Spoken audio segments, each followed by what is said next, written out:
your ass beat by these guys. So if we want to look at what maps we're going to, now the last time these two teams played, it was Clubhouse Theme Park in Oregon. I remember I was talking to Vivid. He expects Theme Park and Consulate to be banned by the other side. Their auto ban is Cafe since the days of T3, and we will have 2 repeat maps. It's going to be Clubhouse in Oregon up first with Villa as the decider. It's very interesting to me. Oblation picking the map they got 7 forward by the Favelas on. Yeah, I think it's a bit of a switch up, but then again, we also we've had plenty of time in between the very end of stage 1 and to now for them to go through and start making up any measure of adjustments, and these guys obviously know each other pretty darn well. Clubhouse Oregon Villa is already something that I like. I know there's some maps in this rotation over the entire competitive rotation we just haven't seen at all yet today. We still have a couple of ones that we want to get to, but for the moment we got a couple of repeats. Clubhouse, then to Oregon afterwards, and we already had a barn burner on Villa at the very beginning of the day, if you can remember when that was. Let's go ahead and start off on this one. This is Oblation's map pick. They will start on attack. Favelas will start on defense. As the old saying goes, Clubhouse, the most iconic map in Siege. We're about to get things underway. And this is definitely going to be an interesting test. Clubhouse, Oregon, and Villa, all 3 of them being very utility-heavy, very strat-heavy maps. And these 2 teams they can gun. So this is going to be really interesting how they can manage their utility and how they can turn the maps into just an absolute slate. Thatcher first on the Favelas, which is very, very stock standard. I don't remember what the bans were last time. I know Maverick was up. I think it was Thatcher Capital, I want to say. When we finished up, it was Club first time. It was Thatcher, Habana, Mira, and Echo. There we go. All right, so this is already beginning to be about the same standard. Thatcher and Habana, 2 very customary ones on Clubhouse by itself. You can incorporate a Maverick in there if you want to, but that just kind of guarantees to me that we will see a Maverick played. I think a Maverick was played in literally every round as well last time these 2 teams played the very end of stage 1. So it's yeah, everything, again, it's pretty by the book. If this one's not an Echo, I swear. Well, Echo's auto ban, remember? Oh, he is auto ban. Yeah, so he's banned from competitive play, so it's Wamai. So now we have a little bit of a wrench thrown into the plans from last time, and I also do remember Wamai being played very, very consistently in that final Clubhouse game as well. So I think it's just another wrench that you can throw into the defending team's plans the whole way. It also basically guarantees, I mean, Jaeger was kind of already an operator that you see played literally every round, especially in North America, and if you don't play Jaeger for some reason, then you're kind of going against the burn utility or the utility meta that we're seeing at the moment that is so in the favor of the defense. So if you're not running Jaeger, you're kind of kidding yourself. Yeah, at this point it is pretty much necessary. And because Wamai is banned and Capitao is left up, Razor will immediately don that operator. Obviously not really needing the Thermite. You have Maverick, you have Ace, you've got plenty of utility to go around to open up those walls. And it's going to be Church. So not only walls, but hatches will have a major emphasis. Vivid likely not going to use his utility on that. That'll probably be Inrio's job. As if you didn't know, you need 2 Ace charges to open up 1 hatch. If you're using Ace on a hatch, I mean, I really gotta call into question your decision-making skills. Favelas, I believe it was, who was it? Someone 6th picked off of a Vigil to fake out a roam, and I can't remember who it was. 10 seconds left before insertion. There we go. Note structured out. First day back. Sorry, guys. Oh, man. You'd think I'd be a little bit more pred for actually being back on the CL desk, but the only reason I'm here is actually because Lovecast, who was casting with Crow earlier, was not able to make this very final game, so I'm stepping in. And Crow and I, we've already been starting to work a little bit more on our flow. It's really, really good to have an opportunity very early on such as this to see whether or not we're compatible, but I think we are. I certainly hope that all of you think you're in for a treat as this match progresses. So, attack from Oblation is going to come from a few different angles. One through a strip push, more pressure on towards Garage, and then seeing if they can't start to... I mean, it's not a full SSG roam from Favelas. Most of them are situated downstairs, so Oblation don't have too much work out or cut out for them as they begin this top floor clear going all the way downstairs, but they got plenty of time with which to do it, and Favelas, for the most part, seemed like they've turtled up around site and aren't roaming too far away from it. No, they did fake the vigil before, and I think Oblation, while they were droning the top floor and the middle floor, they noticed a distinct lack of white blinds on their drone. So they figure, okay, they probably 6-picked to something else. Who that 6-pick was, I don't quite remember. But the Cayenne on the board isn't really going to do much, especially with the Maverick. So Enrio's going to be able to get free control of those hatches, and it looks like a lot of the attacker's stocks is going to be invested in blue, as well as Moto. We're going to have the stock standard blue Moto pinch to try and get on the site. And right now, the Kaid, who was Electro Claw tricking, will try and see if he can get an early pick. Peeking through those slacks, he'll see one. Unable to land the shot, though. But no, what a headshot from Jolton. And already the first kill of this game. He'll thread the needle. Good night to Guy and a Bear. That's your main soft breach off the board. Well, that's certainly a fast start, and I think it's something that Oblation can definitely still transition back out of. It just means you can't open up too much a kitchen. Abonai has already been bagged away from the generator, so he'll try to see if he can escape for the time being. Giddy, he's been in garage this entire time. He's not opted to drop into oil pit just yet, but the pressure around generator now seems to be where Oblation need to put their focus. They're minus a buck, they're minus really heavy gunner, and Giddy finally drops into oil pit. Abonai has taken his head clean off. He'll now start to apply even more pressure in Rio with the really good angle from the bottom of main stairs. And everyone on Oblation still.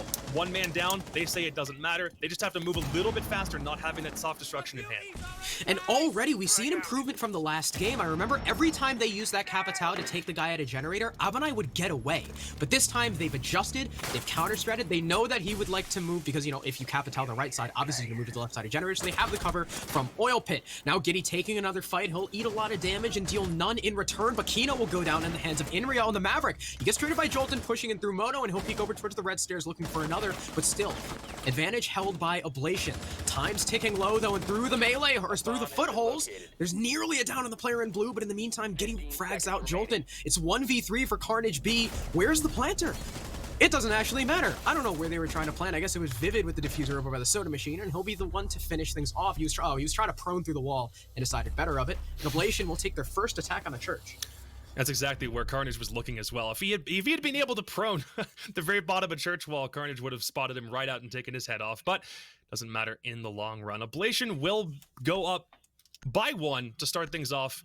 Losing one player at the very, very beginning doesn't end up mattering as the round progresses, but it still does force Oblation to move a little bit faster. If your minus hard destruction before the buck is really able to start making progress, then at the very least, you got to pick your game up a little bit. You're looking for any opportunity to catch Favelas off guard, which Oblation still did pretty darn well. It turned from a 4v5 into a 4 versus 3 just about 20 or so seconds after Guy and a Bear was killed, and they were able to make things work, but only because they stepped things up when it mattered.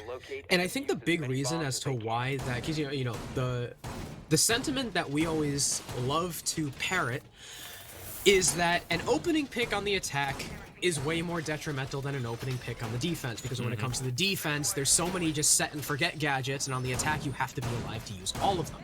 The reason why that pick didn't really matter as much is because they were going for a blue moto pitch. I mean, what opportunity is there for you to actually get that much use out of your buck? Yes, it's nice to have that guy looming over inside of kitchen, over back armory, but in the end, those shots from Inrio and the cover they had down long, and the fact that they were able to take blue so easily, kind of nullified the need for that soft breach.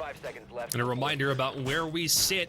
This entire day has been so pivotal for everybody involved, because one loss, one series loss today, 2 maps dropped, means you're automatically out of the opportunity to contest for that relegation spot for the United States division in the North American League. So far, we've already seen 3 teams succeed and 3 teams fail. But Favelas and Oblation, both so absolutely stocked with talent, it really is going to suck to see only one of these be able to progress into the next part of the bracket that takes place next Saturday. So hopefully these 2 teams definitely don't need a reminder about what the stakes are. I'm sure they've probably seen everyone on Twitter after these past couple of games have progressed, of players not being able to move forward, and, you know, understanding that if some of the most legendary players in Siege aren't able to move through Challenger League after just one day, and hopefully that lights a fire under them and they're able to compete hard.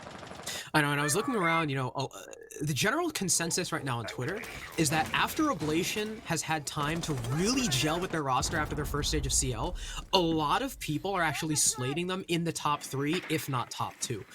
And I think it was Exo that put out a tweet, you know, what Inrio are we going to see today? Are we going to see the 4-4 overtime beast Inrio? Are we going to see 29 kill 10-man Inrio? Or the 0-9 I woke up 5 minutes ago Inrio? And by the start we're having, it looks like it's going to be one of the former two. Currently 2-1 on the Maverick. Ace will start to get the breach down, so that's an early wall breach so far, and Oblation have plenty of time to try and set up what they need to do before they go for the frag, or the frags on site. Half the round to go. No HP off the board for either team just yet. It's kind of how you want things to go. I think Bear dying as easily or as early as he did at the start of the last round definitely wasn't intended, but so far Oblation aren't having to worry about picking the pace up too much. Kino has been droned. He doesn't know it. And there's two sitting right outside stage door for him to make a move, but he's opting to just stay put. He also might have pressure coming from Billiards, and he'll opt to just back away. Jolton is the one sitting on the top of red stairs looking for a peek through the breach. Abunai will find the first pick, and Vivid goes down. Diffuser has been isolated inside Garage, and Oblation again. First man down is on their end of things, and they'll have to move quickly to adjust. The biggest thing you lose on Vivid, though, are the smoke grenades. His hard breach is already used up, and they have taken the bottom garage. Abunai, who decided he was going to fall back towards Oil Pit, takes a little bit of damage, comes off worse for wear with that fight with Giddy. And the Capital will smoke off Oil Pit just to make sure they can get up the stairs safely. Diffuser, not actually been recovered yet. And no, the bug will come off the flank watch just as someone, I believe, encroaches down red stairs.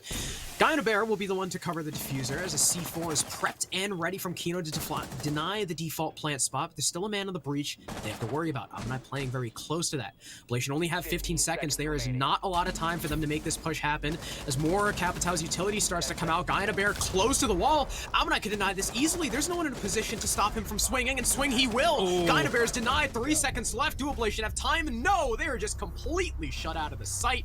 A 3K from Abunai, and a beautiful round from the Favelas. Yeah, Abunai peeks right around the breach. I swear the Maverick had his crossfire cover, but he didn't. So Abunai is able to get the kill, immediately escape, and then just force the rest of Oblation into a really bad spot. And they're able to get picked off easily. Oblation dropping the Diffuser in Garage and not immediately going for a recovery kind of says that, I mean, you're right. Having Buck come off the flank watch at that moment shows how locked into their attack strategy they were, and they were able to move back into position as fast as they would like to go for a more effective Diffuser plan. It also doesn't help that Ace, an operator with such good utility, such a good weapon, is just blindsided at the very beginning of things and isn't really able to make that much of a round impact. But Oblation, they've only knocked one round off. Favelas have one of their own. It's not the end of the world, though we are on a defender-sided Clubhouse, so if Oblation can get any more rounds on attack and then switch over to their half, that's exactly what they're going for. And it's important to keep in mind, too, the one attack Oblation do have is on Church. It's on one of the main sites. Now, the Favelas, I think this is where the tide can turn. If the Favelas take this round, they can go back to Church, they can fix what they did wrong. But if Oblation take Gym as well, they've already got their 2 rounds. Favelas have another 3 to go. And even if they win Church and Cash, they still have to come back to Gym. And I believe Oblation can take the 3-3 half as long as they win this round. It's going to be a cash roam, as always, from the Favelas. Although they've only left one man over there, I believe. I think it's just Abunai on the Goyo holding things with his shield, with his C4. Solo cash holds don't typically go well, not unless you have that crossfire set up from construction. Jolton baiting a little bit with the use of, or sorry, not with the Valkyrie cam. He set them up inside Garage, but he's also punched the Garage door out a little bit as well to try and dissuade Oblation from making a push on that side if he can convince the attacking team that he's actually there and waiting for someone to walk in.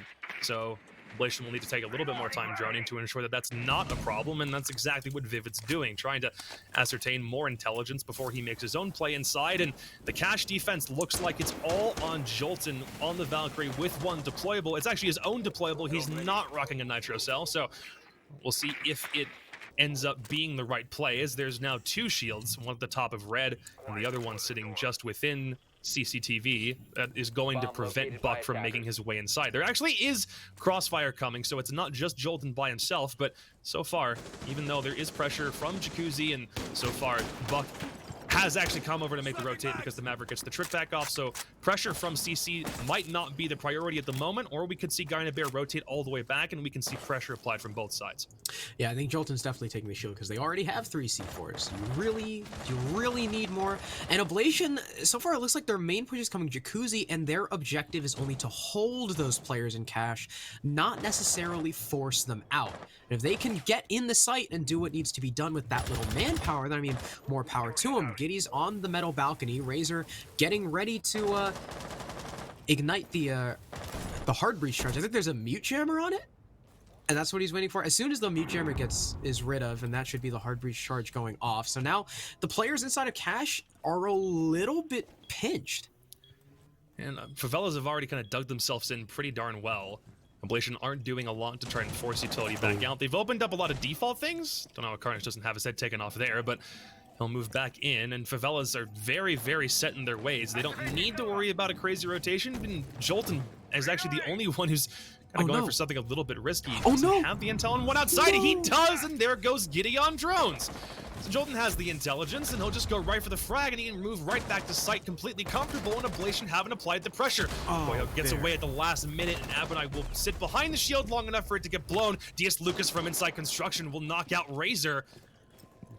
I'm a little confused about where Oblation's trying to push from. At this point, Vivid has already made the push back into blue. Goyo will grab another kill at the top of red. It turns into a 4 versus 2. Giddy goes out on a Claymore, and Carnage will grab Vivid at the same moment. All of a sudden, Inrio left by himself. He'll have to go for Diffuser, but with 10 seconds remaining, Kino can just peek at the very top of main, grab the frag, and say, so long, fellas. We're heading back downstairs.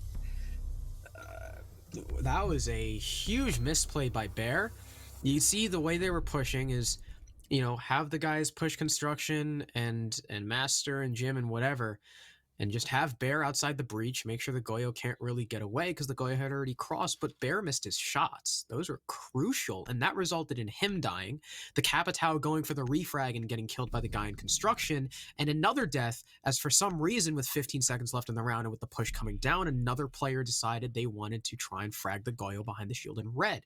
So that little misstep by Guy and Bear, those few crucial missed shots, the Goyo only lived with like 10, 15 HP, caused everything to cascade into oblivion for Oblation, and things just did not go as planned. That they were obviously not well equipped to deal with all those shields and everything invested in Cash, but now we do go back down on the bottom floor like you said, and this is where Oblation were able to take it pretty handedly.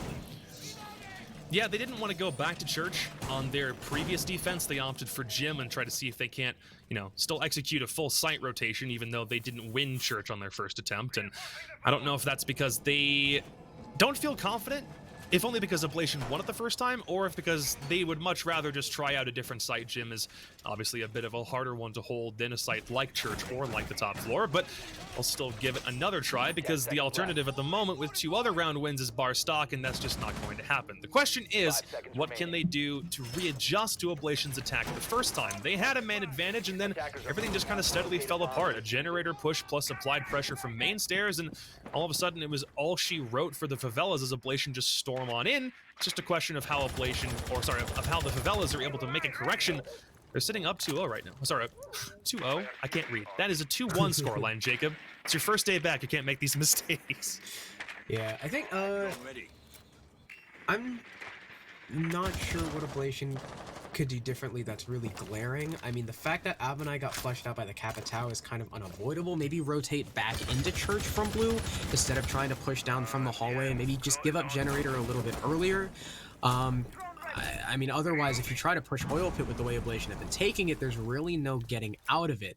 The Moto control as well. The Favelas got caught off. I mean, that player holding long by the shield got caught off by a little itty-bitty pixel by Inrio. And from there, the pinched worked pretty perfectly. So, I mean, if I'm the Favelas, I'm just looking to increase my survivability at this point and wind down the time, because Oblation, I mean, all things considered, with the control they had, it didn't really matter how little time was left when it came down to the execute.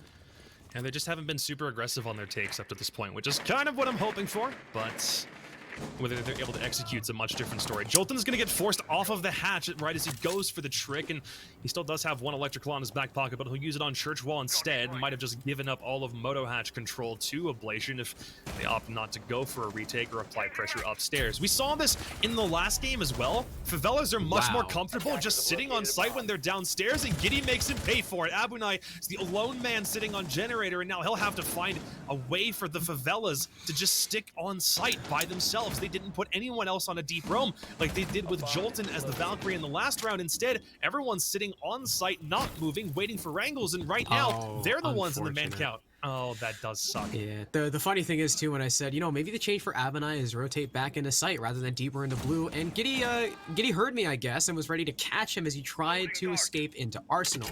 So now Oblation in the man counter advantage, and Jolton, who was trying to peek the same hatch he did last round, got shut down. Smokes come in as well to try and cover the push and make Oblation a little bit harder to shoot, but there's no capitalization off of it. Oblation decide to smoke out, then stay static. Obviously something not right, not very happy with the push they've come through with, or maybe they were just trying to bait out utility from the defense. Jolton will go down thanks to the Maverick holes on the church wall, and things are all turning up for the attacker's favor. Kino looking like he wants to use his teammate as bait, and there goes Vivid, but no, he's traded off immediately by Giddy in blue, who's using the prone holes to his advantage. And there's another one falling, Razor from the secret stairs onto DS Lucas. It's Carnage B in a 1v4. He tags up Inreal but can't finish off the kill. He's got the reload marker as well on the Alda, not something we see every day, but he's finished off by Razor. Oblation with a resounding round number 4, and yet again, they'll take another attack on Church. Somehow they've got their church attacks really dialed in, and I'm still struggling to figure out how they're allowing Oblation to get pressure from all of these different sides at the same time. Maverick's forced his way not only from the top of Moto, but he's gone down main stairs and started opening up holes on the church wall in both of the rounds that Favela selected church. Now, the issue with that is it means you can't really just sit pretty. That's been Favela's strategy on that site so far, has been to turtle up, wait for someone to walk into your crosshair, and then press mouse 1, and that doesn't always work, especially when you'll lose your generator cross, then you'll lose somebody sitting in church, then you'll lose another person sitting in church because there's a Maverick that is just playing havoc with the amount of places you're able to sit comfortably. So Oblation are doing a good job, but they're doing a good job on one site and didn't even have to worry about getting super aggressive in that round. But on the previous two, on both of the upstairs bomb sites, that hasn't been something that's been drilled into their head nearly as much. So Favela's on this site and on Gym, they no longer even have to worry about Church anymore since they've lost it twice. All they have to do is make sure that they stall Oblation out, or Oblation might just do that themselves. We've already seen evidence of that. Biggest thing for me is Oblation need to lock down bottom garage. The biggest kill that really screwed him up was that kill Abinai got. They had to get there from the flank watch, rotate him all the way around because they were too rigid in what they were doing. Now, if Oblation don't let Abinai get that kill in the first place, maybe the round goes a different way. Vivid just getting caught off guard as he thought garage was clear, but obviously it wasn't. The Favelas, I believe the last time we saw these two teams, I think the majority of the attacks were won on cache CCTV. I think it was a fairly weak site for these guys, so it's definitely nice to see Favelas have shored up their defense and made it a little bit more stalwart. But again, it was thanks to a pretty big hero play from Abinai. And another thing about this game that's already kind of thrown me for a loop. We saw probably a more, I don't want to say a more competitive contest, but it was definitely more frag-festy, a lot more heavy on the kills, and so far it's being played very objective-like, and it's not nearly as, I guess, exciting. I think both these teams can find a way to step it up, but it's being taken a little bit slow on both sides. Abinai will get forced back out onto rafters as opposed to sticking close to the window, and Kino, whenever they're not on the bottom floor, he's been going for roams all over or the Valkyrie has been. Not necessarily just Kino or Jolton, it's just been whoever's assigned on Valka said, hey, put your cams up, and then as soon as you're done, feel free to do whatever you like. It does make sense. DS Lucas and Kino are Brazilian players, and you know how much Brazilians love their aggro Valks. So, and I wonder if the more objective focused play is just a sign of maturity within the teams. Now that they've been together longer, they've really gotten to work out the kinks. They can play together a lot more. You know, maybe they've shored up their play and stuff like that. So maybe it's a little bit less exciting, but it's definitely cool to see the team's growth between the two stages. As Oblation have gotten the garage wall open and the server wall open, so they've got what they need to start to take this guy out of rafters. But again, Kino is playing this X Factor. He's inside of bar, underneath, but last time Oblation had full intel on him, or full intel on whoever was playing the Valkyrie, but still lost the man for it. Inreal will frag out Jolton though, and that's already a death on the Maestro, a very influential kill, but yet again, Abinai starts things off for his team on to the Ace. Inreal from the breach though will fell him, and already things are turning in the favor of Oblation, but there's Kino to get one refrag for his team, but still leading by one, but make that two. Kino with another one on the Giddy. Both he and Vivid are low HP, but Razor has joined that club, and Oblation might be looking at a locked out site. Kino can play from below with this C4 and deny anything, and I mean, the rest of the attackers are so low HP, the puny damage on the rest of the defenders' guns might not even matter.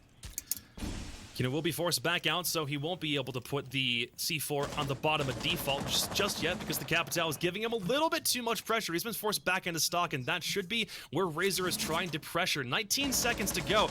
Top red, one down below, and Carnage B still trying to defend Cash with all his might. His C4 will get ripped and take Razor out of the equation, but the diffuser can still be planted in just a second, and it will as Vivid goes right for it. Wait, the C4? Nitro Cell from Kino doesn't land, but Carnage will just come right around with the SMG-11, stop the plant from going down, and clean up the second in very quick succession. The Nitro Cell misses, but Carnage B absolutely does not. And we head on to round number 6 with the Favelas up yet again on CCTV. Karn with a brilliant 3K as the mute. He got the C4, and then he was able to swing around because Inrio was too busy doing whatever he was doing outside the breach. Things, being stuck in stock by himself. He was on the breach. He got a kill, and then I don't know. I mean, maybe he was checking red. Well, Karn crossed from Cash, or maybe he was reloading or whatever, but either way, the lack of coverage from Inrio really let that round spiral out of control. I thought it was over when Kino missed his nitro, but Carnage definitely made up for it. And that was Oblation, I mean, had a better attempt there. Still wasn't enough. Now it's Jim. I'm kind of worried because Oblation definitely looked like they weren't set up to deal with all the shields over towards Cash. I think all 4 of them were dedicated over there. If they, again, try to stick one guy to watch all of that, and Guy and Bear just unfortunately misses a few key shots, that's all it takes for Oblation to lose the round. Yeah, welcome back to the utility burn meta, ladies and gentlemen. You start out with the 2 Goyo shields, you slap one on Jolton, you slap one on Kino. That is... It's not just that the utility burn relates to, oh, I have to burn my disc, or, oh, I have to clear out Jaeger ADSs. It always comes back to the way in which the defending team is able to completely rearrange a map to suit their purposes. And it's not even just, well, we need to start extending things out. It's also about adding walls in and changing the layout to the point that it becomes a maze that Oblation aren't necessarily as familiar with. Sure, you can do extensive prep or scrims, or even look back to the last time these 2 teams played in Stage 1 to get a general primer about where those shields are going to be, but you also need to find different ways of moving an operator on the fly, especially once you have the intel ascertained close enough to a plan, and then be able to make your push in. Sometimes it works, sometimes it doesn't. Last time they were on Jim, it didn't because of the amount of time Favelas wasted just having all of that pressure in CC, and Oblation couldn't make their push in before the timer had hit 0. It looks like they're going for a very similar push. Maverick set up on the jacuzzi wall, and just people kind of mulling about on top of or adjacent to server and Cash. Guy and a Bear will opt to open up that wall. Guy and a Bear having a pretty slow game so far. No kills. No kills and 4 deaths, though he has lived in one of the rounds, and they're not actually going to opt to Maverick Trick. They're just going to open it up with Ace. They'll put another breaching round, or breaching Selma thing on the wall as well, but Jolton with a very aggressive frag on the Giddy. He'll take out the Zofia. He's refragged at least, but with the shield setup from the defense, losing your Zofia is huge. Losing Jolton also does hurt, especially since the Valk has been doing Valk things, like the entirety of this game so far, and even if Jolton isn't necessarily... Oh, good lord, the name! Wow. Losing your smoke also isn't what you need either in this case. And I was going to say, you lose the Valkyrie. How about you lose one of your hard anchors? And Kino won't have anything to do with those toxic canisters anymore. So now it'll fall on Favelas to find a way to harden up their defense. Abernai will be the only one who's still situated back on server side as Diaz Lucas is retreated into sight. And Carnage is going to be the one sitting in Logi, maybe waiting for somebody to drop a hatch or cover main. Abernai's still in Cash. Wasn't there... Where was... I swear to God, we just saw an attacker, like, sprint over towards... Maybe I'm seeing things. I think my brain died. Crow's been casting too long today. Someone I don't know what's happening. But Vivid will go down. That's what's happening. DS Lucas gets a kill as well, but Razor finds the Cash player finally. But here's the kicker. Here's the big difference. Oblation have cleared Cash. Even man count, 45 seconds left. They still have a bit of time to drone. They still have a bit of time to use their utility properly. They do not have to rush just yet. Bear knows that cache is clear, so he'll opt to rotate and probably link up with Razor or go towards over the Jacuzzi breach. DS Lucas is in a rat corner. I don't know if they expect it, but shots will go his way. Maybe Razor spotting him just a little bit, but he's got an angle on the breach. Capital Fireball goes out, but I don't know if that's going to reach. It does. DS Lucas just going to sit there, but it'll result in a kill. What a Chad play on the side of the Jaeger. I don't know how else to describe that. Carnage B now just has to deny the plant. There's 7 seconds left. Pre-fire will reveal his position, but Razor's just gonna go for it. Is Carnage B gonna have time to push? Razor lifts off. No, 000. He's out of time. He can't find the kill. The win for Favelas in the 1v1. Round 6 goes their way, and so does a half. 4-2. I mean, DS Lucas turned that round on its head just because he sat there in the fire and took the fight. DS Lucas was bathed in absolute flames at the very end, and it stalls out just long enough. What a madman! And that is ridiculous. But the thing about that is Carnage also opts to pull off the final kill. He doesn't go immediately for Razor as he attempts to plant. Razor, with 7 seconds left, understands, wait, there's still pressure on me. He comes off the plant looking for Carnage, and what does he do? Retreat back into logistics. That's two really, really good plays on Favela's side of things. It's not just, let me sit in the flames and take this one for the team. It's also that Carnage understands, I don't need to take this fight. Let's just keep on working with this. And the Favelas 4-2 on a Clubhouse defense, they put everything they had into those 2 attacking floor bomb sites. They lost Church both times, but they still come out 4-2. That's a perfect half for them. All right, so somebody asked for a rehost, I believe from a sound bug, so we're just waiting for admin confirmation, but until we get that confirmation, the round will continue as normal. It's a new half. Oblation now on defense. So, I mean, Oblation, they looked pretty good. They did take wins on the primary bomb site, but Favelas was able to make up for it on the tertiary, so it's still your typical Clubhouse defensive 4-2 half. Exciting, I know. And now, Oblation's turn. They'll start on Church first with nearly an identical setup. What's different? Mute for Kai, I think that's the only difference. I'm pretty sure Favelas is running Malusi as well. So we'll see how Favelas decide to run it. They are bringing Kino on the Ash and Sledge on DS Lucas. 2 operators that were strangely missing from Oblation. Instead, Giddy opting for the Zofia, and I think it was Bear opting for the Buck instead of the Sledge. So, I mean, the Favelas, they'll keep the same destructibility, only they've got 2 more nades in their pocket.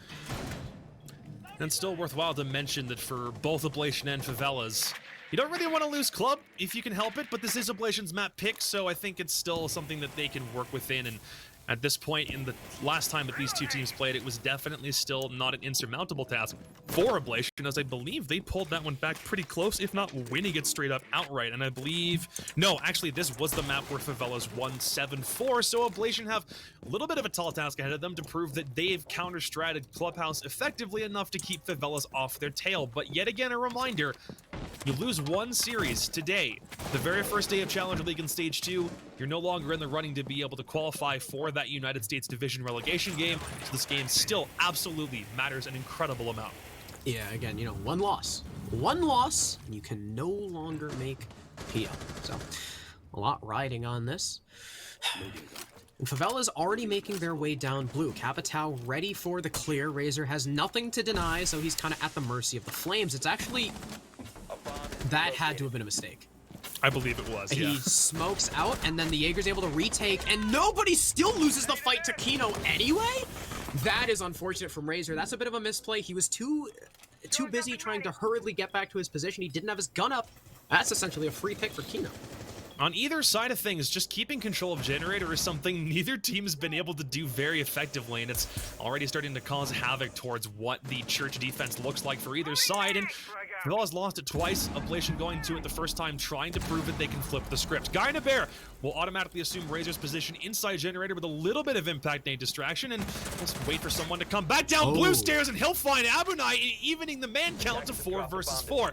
One will get fragged on the opposite side of the map as Vivid takes down Carnage, and already you lose your Ace, you lose your Capital, your area denial is already in tatters, and now it's just DS Lucas and Jolton on the main stairs side of things with 40 seconds left. They can try to make some impact, but now Oblation are fully aware of Favela's positioning, and all they have to do is sit pretty, wait for someone to maybe move into sight, and then just go for frags. I don't know how much else Oblation can do here except for that. Jolton with 2 massive frags at the table, okay. 20 seconds to go. This is still absolutely possible, but they'll have to move quickly. Diffuser's in their possession. Giddy is maybe not in the proper position. He can go for a wall bang, but it'll have to be down to blind luck. No! The wall will be opened right up. It turns into a 1v1. Jolton goes for the team kill, but finally he'll go for the diffuser plant, but has to stick it. Bear only needs the final frag, and he'll get it with triple zeros on the clock. Oblation lock out Church the first time anyone's won this site on this map. Wow. Okay. So we think it's a mistake that Razor gets smoked by the Capital instead of Flame, tries to retake, gets shut down by Kino. Then Bear is like, all right, hold on. I got this. By himself, completely shuts down the blue push. Huge props to Guy and a Bear.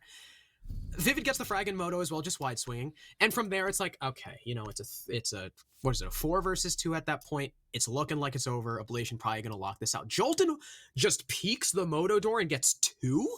Like, what? The Sledge Kool-Aid Man's his way through the Arsenal wall, and Giddy just doesn't know what to shoot at, I guess? I mean, like he started shooting at one, switched to the other, but doesn't do enough damage, and that TK... That TK was that is so sad. What can I say other than that is so sad? We've seen this play happen before. You want to know the other time I remember in like a Church defense, and there's a TK that happens in the dying seconds of the round. Do you remember who this was? You really got to win those? No, it wasn't that one. Okay. Though, oh boy, that game's already a classic. No, I more remember it because I believe it was Super who TK'd one of his own teammates in just the very last couple of seconds while they're trying to go for a push, but they were pushing through dirt. It was a game against E United. I remember that Sonics and E United game is one of the more ridiculous maps I think we've ever seen. But we will end up going to a rehost while we try to figure out some things on our side. Actually, no, I believe that might have been a player sound bug, so we'll see if we can get back into game in just a moment. But I'm immediately thinking, what's it going to take for these guys to stop killing each other when they're attempting to execute and there's only a couple of seconds left? That was so sad. If they hadn't gotten the TK, that's a 1v2 against Bear. They have the cover. They can keep going for the plant. But nope. TK by accident, has to stick it. No time. Easy 3K for Bear. So this match so far, as we hopefully can get this rehost sorted without a break. So you can just, stare at us and make fun of us for however long that takes. Let's hope. This game has been a lot less of a frag fest. And yes, it's not, it's not necessarily the high octane entertainment, go that it was in the previous time these teams faced off, but it's still got its moments, and I like the way that these teams are playing it a lot smarter. They're not just swinging everything, they're not going for picks every opportunity they can. They're playing a lot more structured, and I think it's really cool to see. It's almost like watching a team grow up almost. So I mean, that was still a fantastic first round from Oblation. I mean, the turning point, other than that TK, if everything had gone to plan, the turning point is still Bear. He's been having a really slow game, and him stepping up there and saving the round for his team is huge. I think we're also starting to see that these teams have definitely gotten not just more prepared, but the stakes going into the rest of this stage by itself, they're already monumental just based on what's going to happen next week alone. We saw how dominant Rent-Free was in their game against Guidance Gaming just before this one started, but we're in Group B. That's where we're going to be heading to next. If we see Oblation or Favelas win, they've got Rent-Free to deal with next Saturday, and if only because that game was still super dominant. We also know Rent-Free's reputation through North American CL prior to just this stage. I don't really know if I want to be either team in that situation going up against a team that hot. Especially since Oblation kind of slammed Rent-Free the first time, right? It was unfortunate that they had the Moss issues and they had to give the win to Rent-Free, but I think it was like 7-5 on the first map, and then like 7-3 or 7-2 on the other one. It was one close game and one dominant one. So Oblation have already beaten Rent-Free. So I think if Oblation ends up winning this game and going against Rent-Free next week, I think I'm gonna give Oblation the edge. But it looks like the rehost is going to take a bit of time. I don't know if we're going to a break, because right now we're trying to figure out whether the round, because they called the rehost before the Church defense actually started, the admins are trying to figure out whether or not that round counts. And if it doesn't, This sucks for it sucks if you're Oblation. I'm gonna say they put all that work into that round despite having the bug on their side, but whether that means we're going back to just 4-2 to 4-3 or even back to 5-2 for some reason, we will get all of those questions answered in just a second. You know what, Crow? Yes. You and I haven't been able to do this on a live broadcast before, and we've had practice casts prior to this one. I think we're doing okay to start with, but we're going to have to figure out if we have any more chemistry over the course of the next couple rounds after we throw it to a quick break and try to get this rehouse sorted out. We'll be right back. Don't go anywhere.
Here we go now.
There we go. Welcome back, ladies and gentlemen. We're back on the fold after a very brief technical rehouse to always try and sort some things out.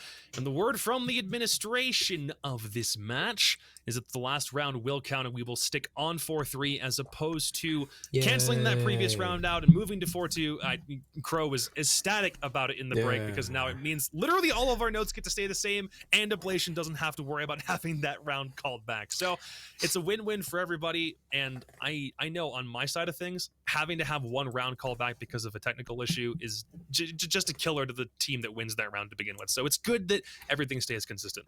Yeah, especially when it comes off a solo play or like a hero play like that from Guy and a Bear. So we will now opt to rotate to Church, the standard rotation. So far, Oblation still sticking with this Mutant. Vivid now opting for the Kite.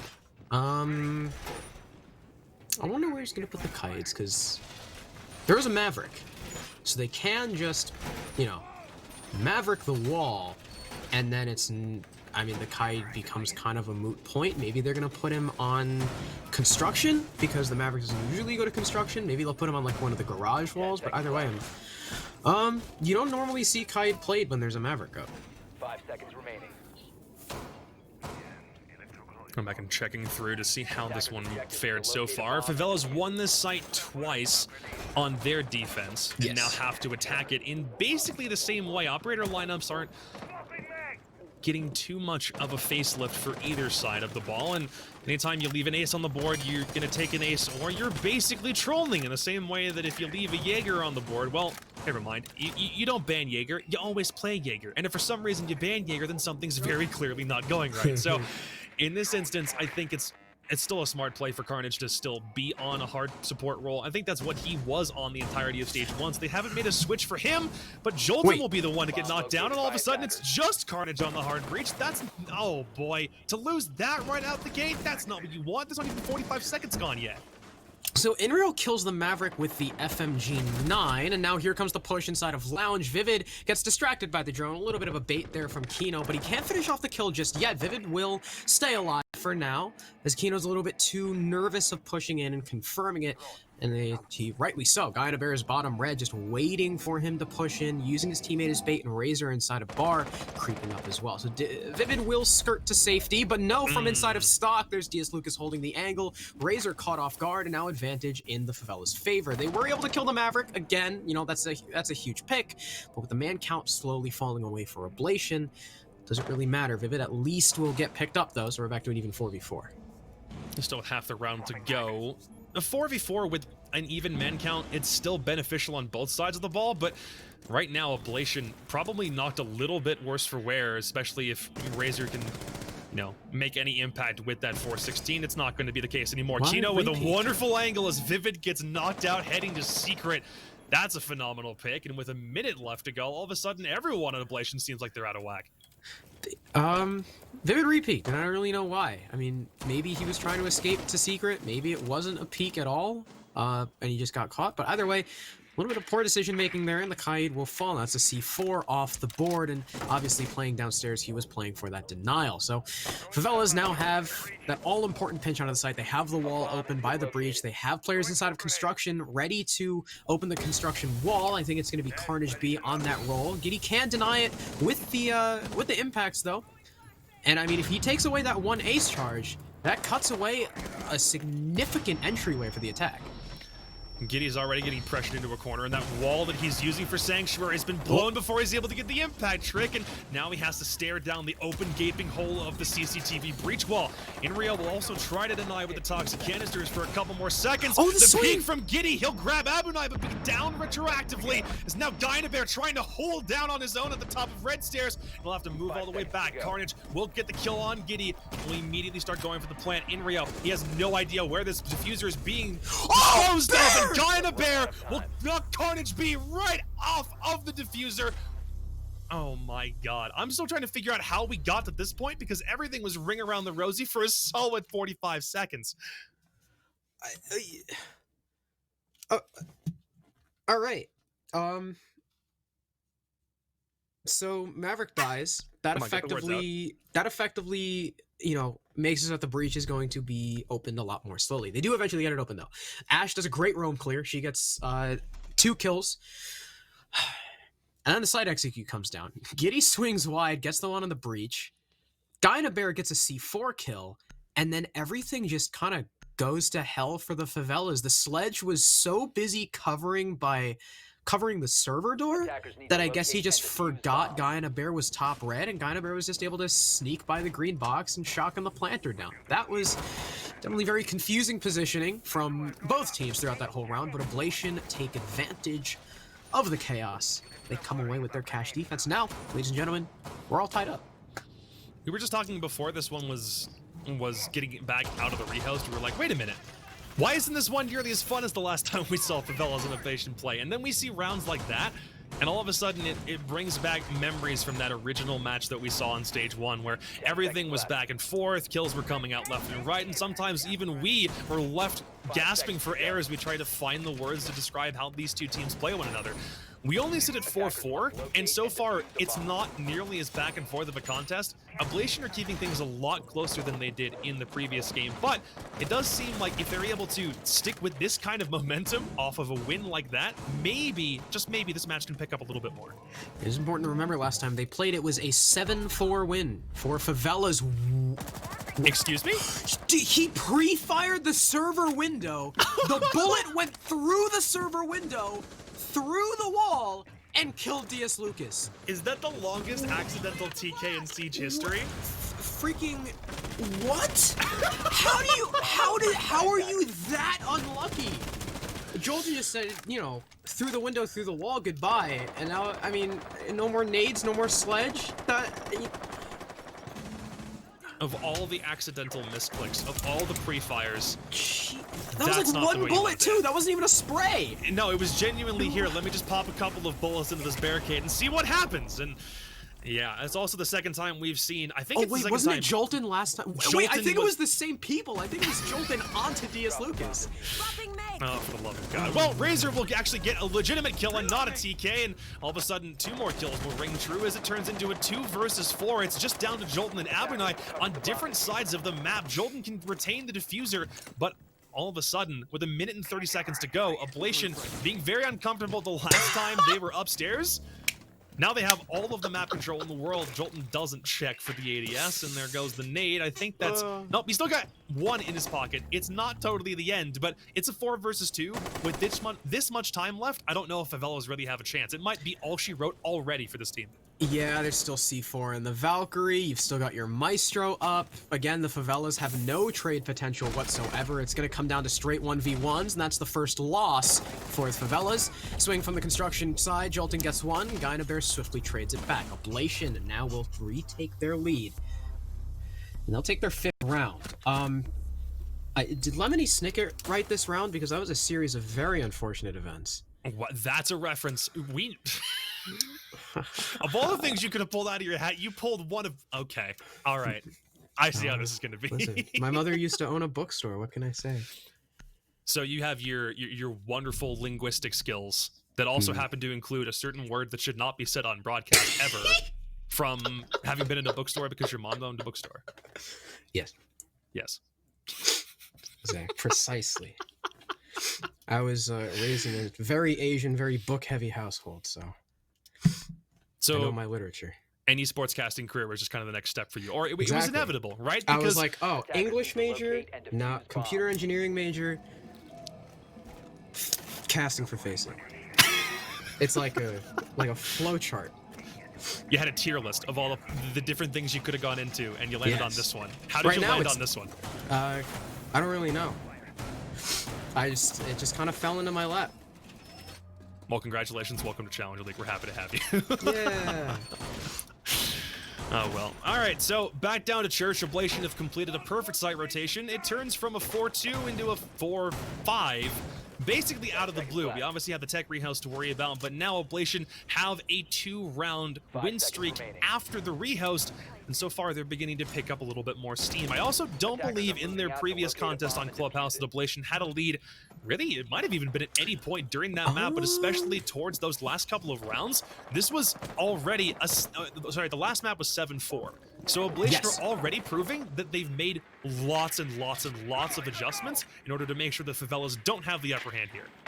Yeah, great job by Oblation so far, and Favelas, at least for now, falling ever so slightly short. Of course, they are still in this game, but the last time they attacked Church, it was very close, and Oblation have already completed the full cycle. Favelas look like they're going for a very similar push, you know, just by looking at the operator selection and the fact that Abinai is opening up the barricade over by Oil Pits so that his teammate can get across from there when he eventually goes to flame out the player behind Generator, which will be Razor. Still can't get over that TK, honestly. At this point, that was... I'm waiting for it to happen again because it's already happened twice, and it was by the same person on the same guy. Yeah. Like, if you're not, like, Jolton's already giving, like, Favelas PTSD because he's not able to keep his own... he's not able to keep his own bullets off his teammates' heads. That's already becoming an issue. That was... I can't believe he hit that shot. That was so unfortunate. There's an Ash charge coming out. I'm not sure what that was for, but... yeah, okay, Fire Arrow comes out from Abinai. That'll burn Razor out of Generator, make him fall back into sight. No retake of Generator for Razor either. So it looks like he'll just persist inside Arsenal as the attackers now have that control, especially with Abinai moving over with his LMG. Never mind, Razor has regained the position. So those two Fire Arrows, not really for much, but he will eventually move out, and Kino will eventually get the kill onto Vivid. So the Kite off the board, not the biggest kill in the world, but that is Giddy goes down to the Maestro, and Kino connects for 2. And just like that, Oblation in a solid disadvantage, and even more so as Jolton finds Inrio, and it's a 1v5 already for Guy and a Bear, and it's a flawless round for Favelas to tie it up. A brilliant attack on the Church. The thing that Oblation wasn't doing, the thing that Favelas wasn't doing when they were defending this exact site was being, you know, anywhere else on the map. They were sticking to it. They were not going anyplace else, and they were just deciding we will turtle up on the objective and not, we just won't move.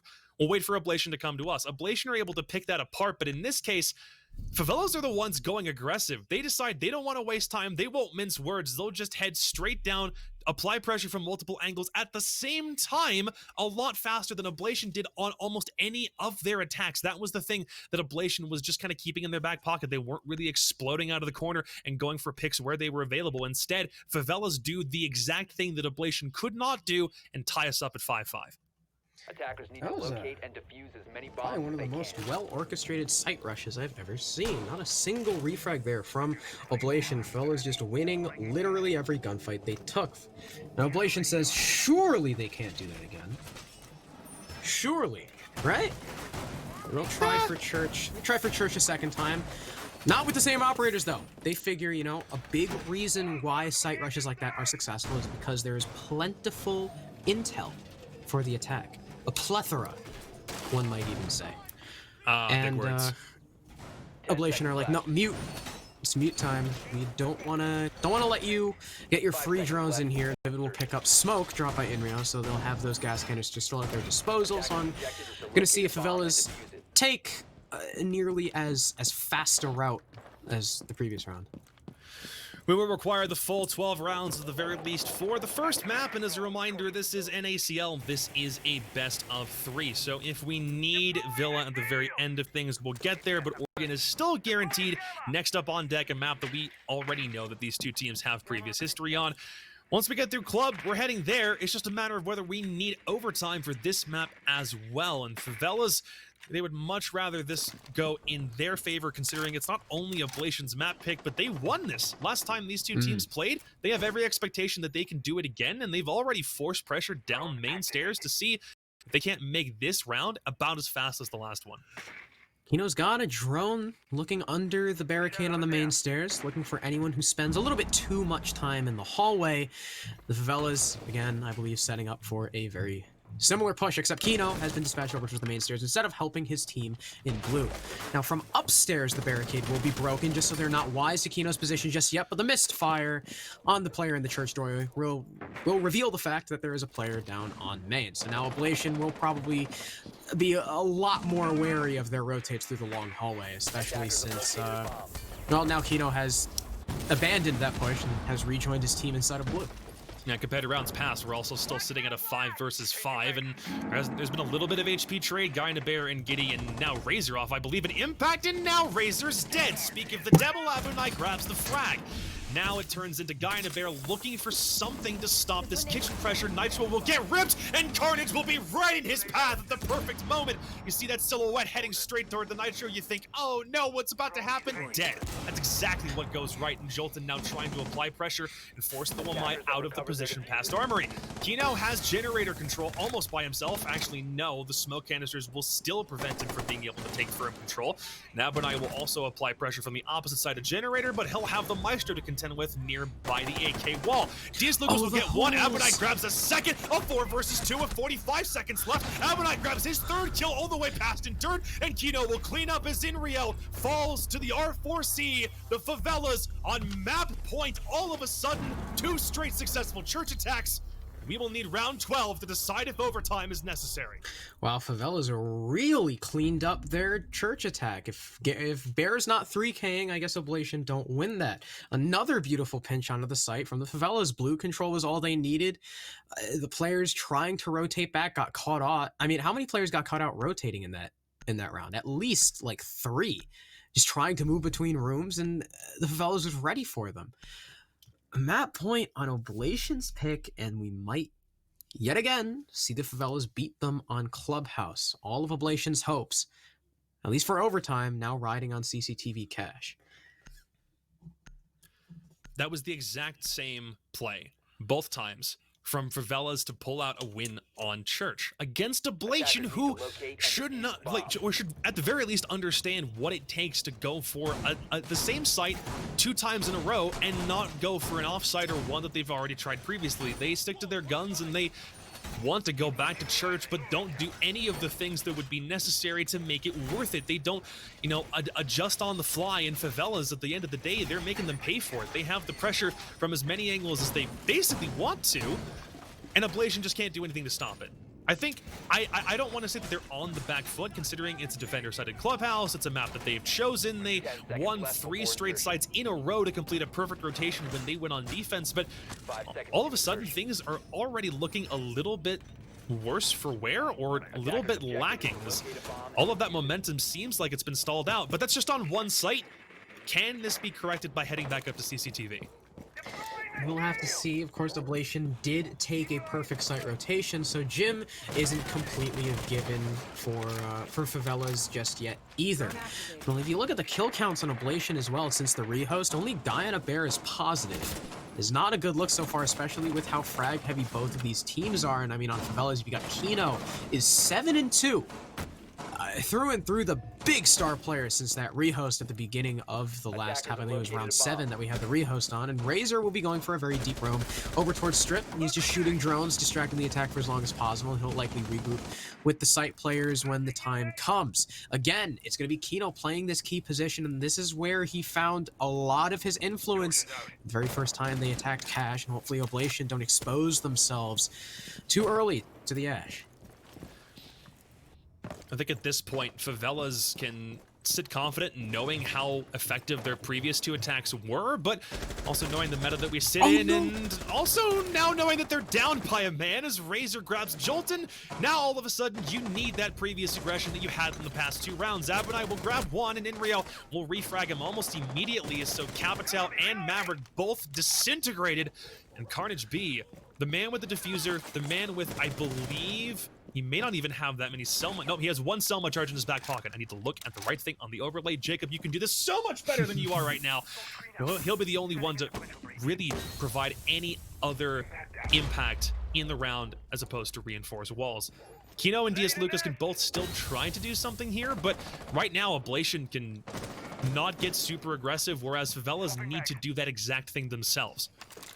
The thing is, Vivid, I mean, yeah, the kill finally came out on the Vivid, but after how long? The position from Kino didn't really do a lot because the Oblation was privy to it. They didn't expose themselves needlessly. Kino will take just a little bit more damage as he's trying to burn the ADSs because no more Capitao means the only way you're getting this player out of Rafters is with the nade, so the ADSs must be burned. Carnage B is still playing on the Breach, but Inrio's there for the cover on Rafters as well. He looks towards the staircase. He could find a kill onto Kino. He nearly sees the arm, but no, it's a nade to finish him off. A great throw by Diaz Lucas down from bottom garage all the way to the other side up towards Rafters. We're now back to even man count, though Kino low in HP.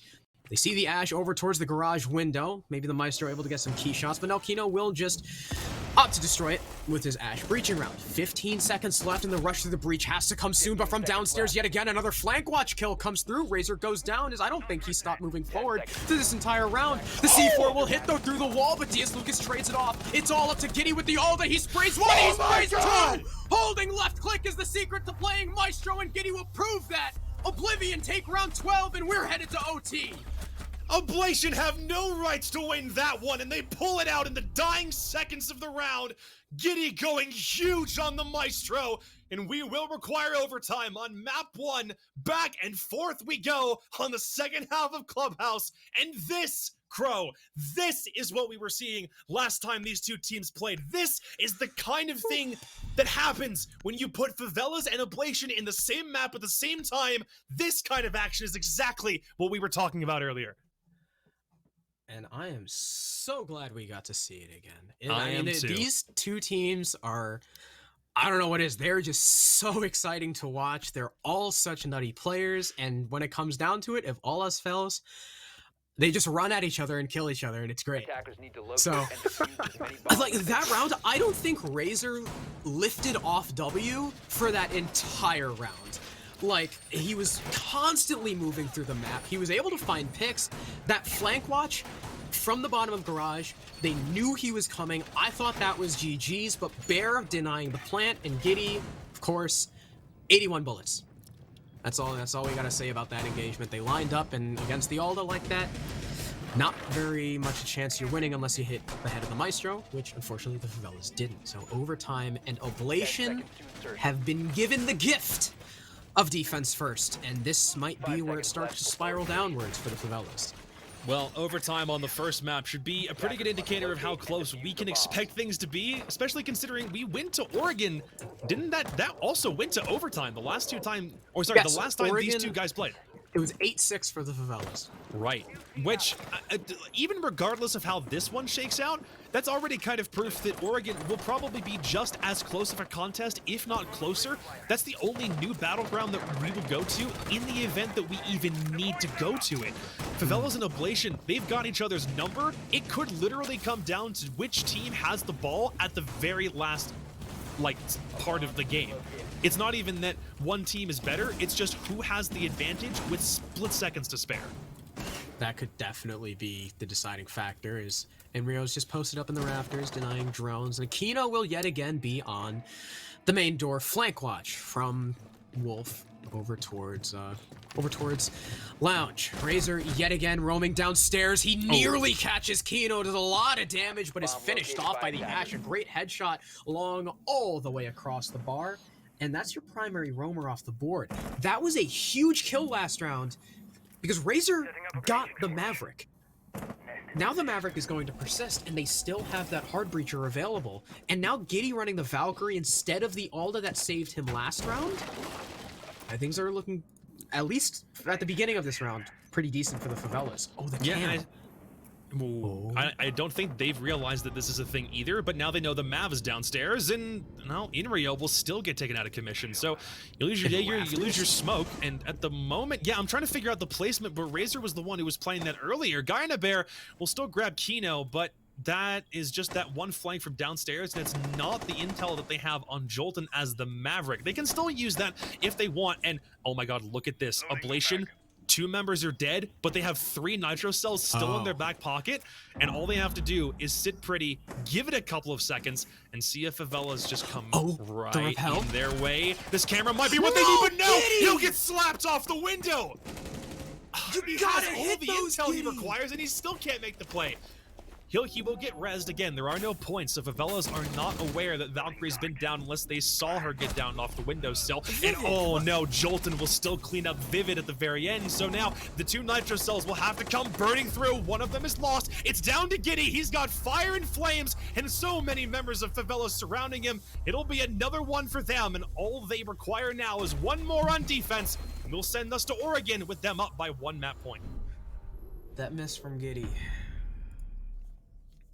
He had the info and he couldn't connect, and that is just so unfortunate. The miss from Giddy caused him to be down, which caused Guy and a Bear to go for the res, which separated him from the site.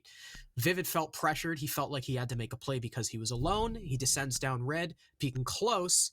Unfortunately for him, the attacker that was pressuring him, I believe it was Jolton, had backed off. It was instead playing wide. That, and the fact that Inrio, I think the ace was tapping him from the breach, actually, like between the pixel on the shield to kill him. So mispositioning a lot of it from Oblation.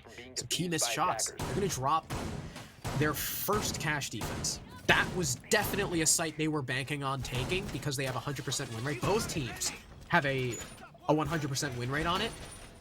And now they've lost it. And now the Favelas, it's their turn. It's their turn, and they explicitly went to CCTV on their defense half without having to worry about their church size. They literally sacrificed the amount of time that it would take to prep something better for a church basement defense and put all that effort towards ensuring that they had everything on CCTV covered. So if Oblation want to find a way to crack this code, it definitely needs to come now. Their map pick, they don't want to lose this. They went here knowing what their previous map result was against Favelas in the hopes that they could turn things around. They've done that to a certain extent, but Favelas are going toe-to-toe, blow for blow, and aren't allowing anything to slip past them so far, and they're going back into a stronghold, our Oblation, for the Favelas that require a lot more pressure and a lot more aggression than we've seen from them any of their attack rounds. Yeah, we're gonna need to see something big from Oblation. Favelas were able to flip the script on this site. Now Oblation are gonna have to do the same. One ace charge will go down. It'll be denied by an impact though, and there's the second one. No more impacts for the defense though, and thus the final ace charge will go out, but I mean, that's pretty much it. They have the Maverick, but they're not devoting him to the server wall, so this will be, you know, one measly hole in the garage wall. It's not as big as a Thermite, it's not as big as a Mav Trick would be, so I'm not sure if it gives them quite as much control as they wanted. The peek out from Strip Club, Kino lands one shot into the back of Inrio, but can't do much more. They've got Razor posted up on the billiards window, just waiting for the rotate away from Kino. Kino trying to ascend up the mini stairs. There's the pre-fire from Razor. Kino lands the headshot though, and the Valkyrie takes out one of the most important pieces of utility for the attack, and Oblation are down bad. They're down bad, and that's not the way they need to be on an attack round on such a pivotal bomb site, and it just continues to spiral. You lose your buck, you lose your capital, and Favelas, I don't imagine that they really think they have all that much to change. They can still sit on site if they want to. They can still have Kino go crazy on his roam, which has already netted a pair of frags in this round by itself. Really is up to Oblation to decide how aggressive they want to be. We very well might be heading to Oregon, and they still haven't contended with the Jaeger ADSs. That's been a problem for Oblation so far as this game has progressed. Abonai has control over the rafters, and Kino's downstairs. He doesn't even have to pressure. He can just wait for someone to go for a default plan if Abonai is being taken down and just nitro self up in the floor. Vivid will still try to burn Giddy, trying to force himself through, but he can't at the very last second. Jolton will just spray through the smoke, and he'll grab him with a headshot before he even understands what's going on. Inrio and Vivid now, the last 2 members of Oblation. This, ladies and gentlemen, might be all she wrote for Clubhouse. They are stuck. Inrio barely any HP, Vivid stuck outside the breach, and Kino looming from down below. He's dropped 10 kills. in the last, what, 7 rounds? Inrio will shut him down, though, so for now, 10 is all Kino will get, but it's a Pyrrhic victory as he's quickly traded out. A nice shot from the rafters. Vivid will be able to get Abanai, but is it enough? It's still a 1 versus 3. He's only got 15 seconds, and he gets shut down by DS Lucas. Yet again, the Favelas will win Clubhouse against the Oblation, albeit a closer scoreline, but still a win nonetheless. It's overtime, 8-6, and we're going to move on to Oregon. But the Favelas, they win Oblation's map pick. That's probably the bigger tale of the tape. Oblation want to go here. They think that they've got their strategy shored up, and at the end of the day, Favelas are just better. We will need to head to map 2 anyway, but if map 3 is going to happen, Oblation needs to step up in a big way. They definitely don't want the two of their series to go the exact same way both times. You don't want Favelas to win both of them in quick succession, and you also still want to prove to the rest of the CL scene that you are capable of sticking in there with some of the best teams in the league and also show some of that prowess that you had at the beginning of stage 1. It's going to take a little bit before we get there. However, I still think Oblation have every ability to pull this out of the bag. It's just a matter of how you recover from losing your own map pick in such dramatic fashion at the end. Yeah, I mean, they were gifted 2 rounds by Favelas too with those TKs. There was so much going for them. Dropping that 1 cash defense was the biggest kicker. That was just heartbreaking. They had everything going for them, and they just fumbled the bag. And what else can I say? And then Kino popping off. You know, he's probably one of the nuttiest players on the Favelas, dropping 10 kills in what was the rehost was round 7. So seven rounds. He's 10-5. I mean, the dude's nuts. So, I mean, moving on to Oregon. You got to understand, just for so everyone is aware, Crow is probably one of the most hyped casters I think I've seen at a level that isn't T1. So for him to be this downtrodden and this, like, I don't understand what I just watched, that's kind of a big deal in the spectrum of how that game played out. It genuinely, it kind of shocks me a little bit how everything transpired, because I knew it would be close and energetic, but I didn't think it would take a while to boot up, and I didn't think it would come down to this. Crater's gonna make us watch it all over again. Here's the highlights. So he gets some very nutty shots. Crater has a very interesting way of taking replays. He scrolls his mouse wheel very quickly, I think it's like 1 frame each. So he scrolls it back necessary frames, and I mean, it was so. By the time, what was it, like round? What would you say? Round like 8-ish is when things started to ramp up, and where Oblation started to kind of falter. I mean, they took the full site rotation, and then something happened with Favela's pushes on Church. They completely had Oblation's number. Oblation didn't really change much either. That was just unfortunate. And there's the TK. Yeah, it was Jolton on DS Lucas. So Jolton, the TK king, but I mean, he still wins the map. They still get it done, and at the end of the day, those 2 TKs are going to just come back to haunt Favelas. The thing is, they still win, even in spite of having mistakes like that, and that also shows you the kind of mental fortitude that it takes to correct very, very glaring problems like that on the fly, and also not drop rounds super dramatically as a result. But the other thing to bear in mind is this was a 4-2 split, immediately turns into a 4-5 with a perfect defensive rotation from Oblation that at the end of by the end of the match had completely turned itself around. They were feeling a lot more confident. They just had to withstand a whole bunch of rounds being lost in very quick succession, and when it was all said and done, not only was overtime, well, they didn't have to force overtime, but overtime got there. They played through it. They didn't drop around once OT started. And at the end of the day, they really do show that they've got something here. Oh, we just had to show it to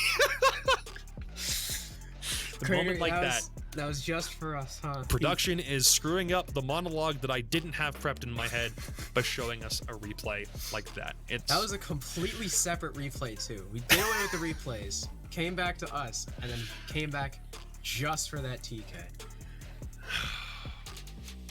Well, at the end of the day, I still believe that this is something Oblation can come back from. But yeah, Crow, right before we head to break, let me know what you think. Do you think Oblation can pull this one out and send us to Villa, or is Oregon where their dream of making that relegation game dies? It was 8-6 for Favelas last time. Mm-hmm. I think it's either Oblation win in regulation or Favelas win in max OT. All right, well, we'll see. I can't put down an exact winner, but those are my score predictions. Let's go ahead and find out if Crow is a worse predictor than yours truly after we get back from a very quick break. Don't go anywhere.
one map in, and this might be the very final map of day 1 of stage 2 of United States Challenger League. Welcome back to the stream, everybody. I'm Caliber Jacob Anderson, joined again by Harrison Crow Broder. Last map, we saw Favelas and Oblation clash for the second time over the course of the past couple of weeks. Last time they did it was in stage 1, and now we see it again in stage 2, and Favelas pull out an 8-6 victory on Clubhouse. Now we head to map 2. We're heading to Oregon. We also have some previous history on these two teams here, don't we, Crow? Yeah, last time they played, I believe this was actually the very last map, and it went 8-6 the way of Favelas. And now, what I'm kind of scared of is I don't imagine this game is going to end in regulation. I think we're definitely going to OT, and what scares me is Favelas get defense first in OT. And they were the ones to break the mold and actually went on attack on Clubhouse as well. And that's also what happened on the last time they played Oregon. It seems like once we get into OT, like Favelas awakens or something and just decides they're like, okay, no, this should have been done 4 rounds ago. We're just going to wipe you in OT. But we'll see what happens. As Oblation will ban Thatcher. Again, very, very standard stuff, especially on Oregon. I'm going to go ahead and make some predictions real quick about what we're going to see, because I have a little bit of previous history on both these teams with what they ban. We saw Thatcher get banned out. Maybe I'm going to say Maverick will mic Cade. I'm sticking to it. I got my fingers crossed.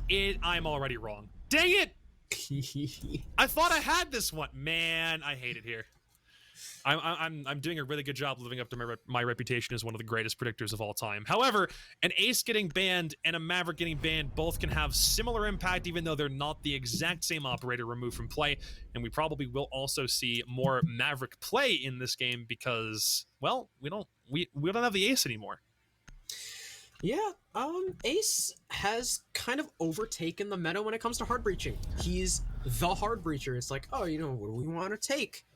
How about Ace? He's got a really good freaking gun. He's got a really flexible hard breach that not only can hard breach but also burn utility and smokes.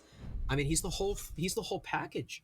And now Valkyrie will be the last ban. Now, the interesting thing about Valkyrie is I noted it in the earlier game when I was casting with Loaf, and I'll note it again. Valkyrie bans have largely fallen by the wayside because of how much you have to ban to deny the utility soak. I mean, you have to ban Maestro, Wamai, there's Goyo. Sometimes people even ban, like, Smoke, like, just to get rid of that shield and stuff like that. People will ban Malusi to get rid of those stupid Banshees.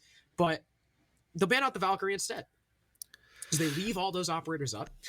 And just like in the last time we saw Oregon today, it'll start off on an off-site on Dining with a very off operator and Warden, curiously enough. But there's also something else. We're on an off-site.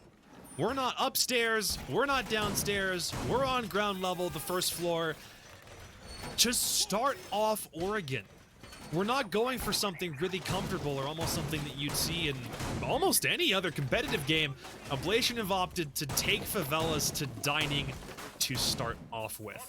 I like the pick, but I don't know if the thing that I've talked about before holds true here. And what that is if you go to an offsite to start on defense, does that throw off any of the operator picks that you might select on the attack? This would prove to be really advantageous if all of a sudden the Favelas select an operator lineup that isn't going to either kids' dorms or to basement.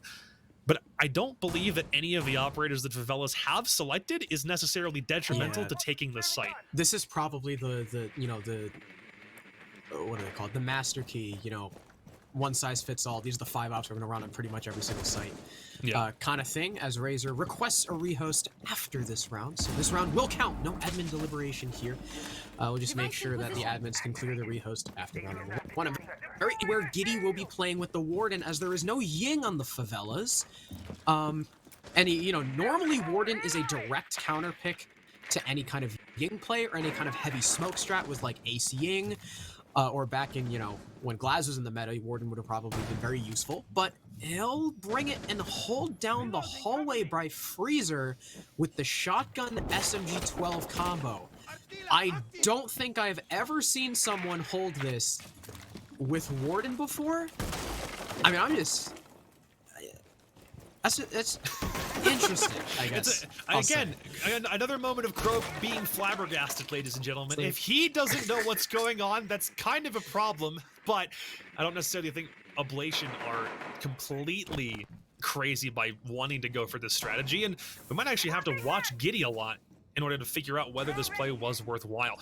He'll be by himself, and Inrio can run cover from him if anyone starts coming from the main side of the hallway. I think someone dashed through. I'm trying to figure out if that blue outline is actually in Inrio's crosshair or not, but no, he'll just continue to watch the same side. Sleds will begin to open things up directly above the site as well, as over half the round has gone by with no real influence being taken. Firing up through the floor, Jolton will need some damage off the back end of it, but he'll back away and still try to open up the floorboards, and finally the first pick is Kino onto Vivid.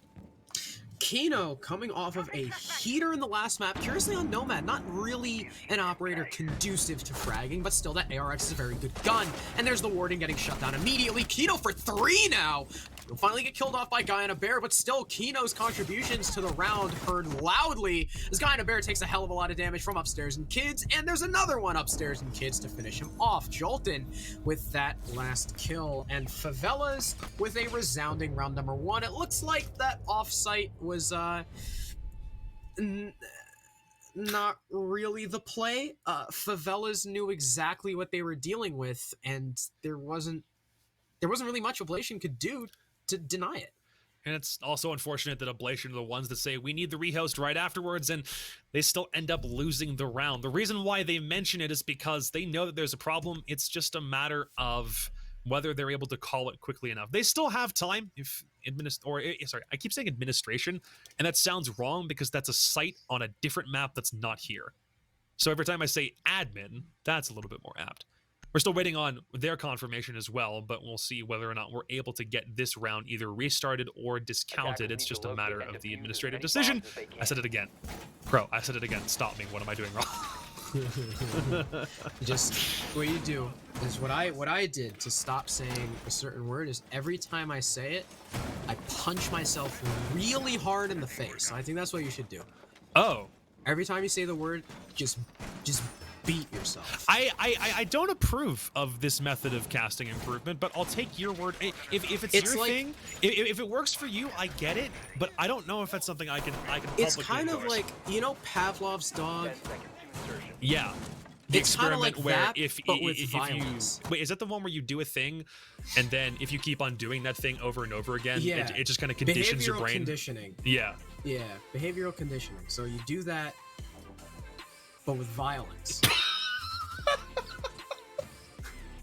Over stopping saying specific words? Yes. This is how you've taught yourself this? No, Oh not man, really. we really did our best to try to pull this man out of the T3 trenches, but he's trying to put some of his own technique back on. I didn't actually punch myself. I was just trying to get you to hurt yourself.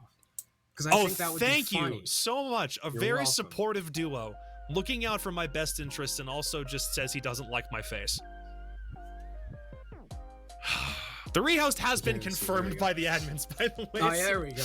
We will jump back into round 2 in just a couple of minutes while we get some things sorted out. I believe Razor actually might have been the one that had the sound bug, so wait for him to restart his PC, or sorry, not his PC, but wait for him to restart Siege and then figure out what the situation looks like from there. Currently, we sit at 1 round up for Favelas over Oblation. It does suck that they knew that they'd have to play that entire round out with the sound bug. It's obviously been a pretty persistent issue, but they still played through it.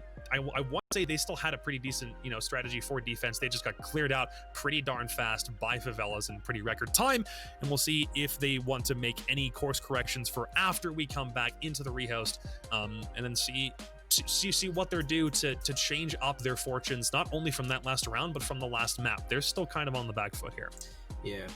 Speaking about the sound bug, I would love to see, like, what portion of code causes that, because it's not a consistent sound bug either. It's like sometimes it's like reversed, sometimes it's upside down, sometimes you just don't hear anything. It's really weird. If it was like I guarantee Yubi would have probably fixed it by now if it was like just one thing. Like, let's say, the sound in your right cuff would consistently cut out. They could just be like, oh, whatever.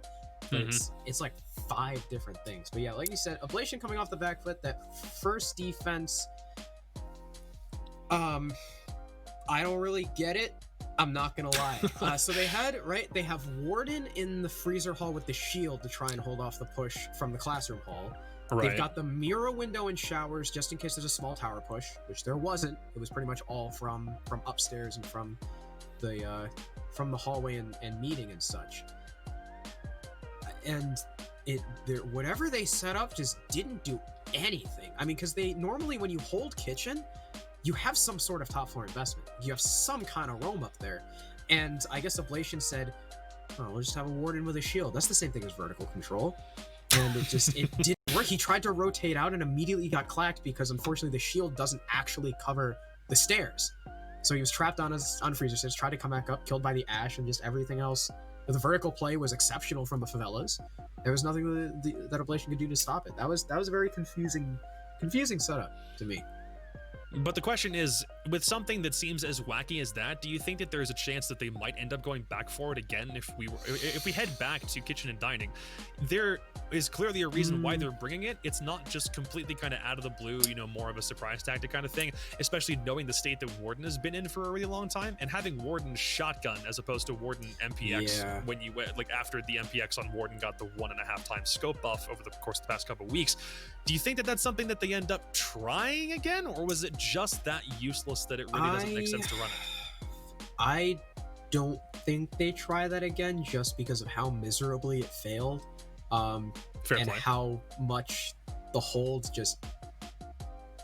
how much the hold didn't hold. They did the opposite of hold, but let go. The hold let go, I guess. The man who says he has all of these, this wonderful word, this wonderful brain of words that I can't English, this wonderful brain of words at his disposal because of how he grew up. You mean you don't know let go? Opposite of hold? Come on. Well, because I'm thinking about like hold as in like a fortress. Like you've garrisoned yourself in the site. It's like, what's the opposite of garrison? That is a little difficult, you're right. See? Like I can be not garrison. I can be loquacious and verbose, but I can't be that verbose. My diction isn't that sophisticated. Way, so. You can't get out of every single wordsmith issue by just unfortunately not. No. What are we doing here? Oh, there's a rehost. Yeah. I thought I forgot that's why we're just kind of sitting here talking. So hopefully we gotta let people know how the two of us interact when we're not on cast either, because this is pretty standard fare for when Crow and I are just monkeying around when we're both dead sitting in rank, we're just waiting for something to do. It's usually a lot of this, so please bear with us while we get this rehost sorted out and under control, and we'll be back in on round 2 in hopefully just a couple of seconds. Very soon. Crater, our producer, the best producer in the world. I love Devin with all my heart. Says one more person. I'm waiting on one. I don't know who that one person is, but I wish they would hurry up because I am itching to get in Oregon. I literally have rashes spreading across my body because I want to get into Oregon. That's a gross joke. I'm really sorry. I'm about to be like, do we need... I tried to make like an itching joke, but it didn't really work. I didn't know how else to make like itching into how else to kind of convey the imagery of itching. Even though we're on a pretty significant 5-minute delay, I have to agree. Our wonderful North American social media manager, Rody, just said -Crow plus loaf, please. Oh, man. I can't work with this anymore. I'm done. Not again. I've had too many of these really weird itch jokes, and he's only told one of them. It's already unbearable, man. Oh, I do have a mosquito bite. I didn't need to know. I could have made an itch joke like that. I didn't need to know this. Oh, Razors on Frost. That's cool. All right, laundry defense. We are actually back in the map. Let's go. Unfortunately, so we'll just have to remember when it comes to the final tally, Kino, whatever his kills are, is +3 because 3 kills is a lot of kills, especially with how Kino tends to perform. Razor will not opt to stay on Frost. Curiously enough, I mean, why wouldn't you want to take a Frost on a downstairs defense? She's so overpowered. The mats blend in with the blue tarps and bunker. But no, he's going to opt for a little bit more of a universally useful operator in smoke. And we've got a Goyo set up from Bear as well. No Wamai will mean there is a bit of lack of coverage on those, though. So it shouldn't be too much trouble for the Favelas to clear those out. One thing I am a little bit happy about is that this day of Challenger League so far, day 1 of stage 2, aside from a couple of pretty obvious hiccups, has gone absolutely swimmingly. We've had, you know, a couple of things we needed to fix on the fly, but we haven't had a whole host of technical difficulties. We also haven't had too many rehosts that just completely stall teams out. So it's good that we're able to keep these kind of things to a minimum. And also, once again, on behalf of everyone here, I would like to personally extend my thanks to Ubisoft and Face It for giving us the platform to do this. It means everything that we're able to give these teams and these players the kind of exposure that it needs to help grow the scene, even in some small way. It really does mean a lot. Indeed. I'm so glad we got to fully stream every single one of these games. Unfortunately, we're only able to get cut in halfway through the last season, but hey, recorded games are better than no coverage at all. And we will continue with what appears to be a laundry push from the Favelas. So when it comes to the downstairs and how people tend to attack it, it's, you know, not 9 times out of 10, maybe like 7 or 8 times out of 10. It's more commonly a Pillars blue push, but Favelas are opting for the laundry drop as well as taking control of Freezer. They're still kind of running around on the top floor, but I mean, opening up the laundry hatch and still having 2 minutes left, pretty decent time so far, especially with a Kite on the board. Yeah, they're going for the hatch, but they haven't opted to take the Freezer route by itself. They noticed the Kaid was there and then just kind of left it be. So if they go for anything, they'll probably, you know, take the hatch down and then try for the drop. But Vivid is sitting here and is staying pretty resolute. He's not moving from that position. Inrio will be the one on Pillar, trying to force someone on backstairs to step away from it. And I think we have really good memories of Oblation and Favelas from their previous matchup on this site. So we'll see if Inrio is able to also stand his ground in the same location. And Boiler prevent someone from coming in on that side. There goes the hatch finally, but that's the one over E-box, not the one that sits above Freezer side. I believe Favelas have already decided the Freezer's not worth it. Inrio gets full flash, but that's mostly for utility burn. I think they don't know he's flashed out, and now he'll just try to trade some shots up the backstairs with the Hibana. Sorry, no, that is the Ash of, I'm looking at this correctly, of Abunai. So it's Inrio and Abunai, the two best guns in the game, going at one another's throats while we still continue with about a minute left here. Oh no, Kino's able to push down Blue. He kills the player inside the bunker, but Inrio with 2, able to retake the man count. However, that wall will remain unreinforced, and thus Giddy will be able to retake the position behind the Goyo shield. Insane trades by both these teams, but it's Oblation with the positional advantage. However, man count swings back in the favor of the Favelas, and the attack are 1 man up, and so much HP in their advantage as well. Razor's 1. Giddy will fall as well. Can't land the proper shots on Jolton. It's Razor with 1 bullet's worth of HP as the smoke. Starved of utility. No more toxic gas canisters. A whole 30 seconds left for the Favelas to push in. He'll destroy the drone and reveal his location, and he can be pounced on by the player inside of Blue. Jolton just waiting for the cross. There's a wide swing from the double door, though. He'll miss his shots. Razor with a pre-fire, a great headshot, but it's post-plant. In the meantime, Diaz Lucas did get that diffuser down, and now Razor is in an even tougher position. Trying to move over towards E-Box, sees that player inside a pillar. There's no one in his line of sight, though. They're playing it very safe. And as Diaz Lucas falls back to the tower stairs, he shuts down the clutch. Favelas will take round number 2 off of a pretty wise rotate. The rotate works in their favor, and there's a part of me that when we're in moments like that, when we have a 1v3, he's on literally 1 HP, he finds the first kill, there's a part of my heart that just jumps, thinking we could see an insane play, and we get to say, you know, scream Razor's name. It's all about the 1v3 clutch that he pulled out with so little HP on the board, and then dead. Just nothing. Nothing comes of it. And it makes me sad because there are moments like this that you can capitalize on and turn to your advantage in Siege literally all the time, and to not see it happen when there could still be even a very, very minuscule opportunity still kind of makes me sad at the end of the day. Razors gave it his all, but Favelas will go up 2-0 on an Oregon attack. They flipped the script on Club to make it more attacker favored for them. Now Oblation already on defense, not their map pick. They're on the back foot and need a reset to flip the script. Something's just not clicking on Oregon so far, especially with how defender-sided this map tends to go, and you've already lost 2. Favelas have taken their quota. They're good. Any other round they take after this, it's advantage after advantage. Oblation really need the next 4 rounds in a row if they want to maintain the status quo of Oregon. We'll try to do so on dorms. I believe this is actually the site that they lost on. That was the final round right before Favelas won the game, and things are. I mean, just through the first 2 rounds, Favelas just look so in control.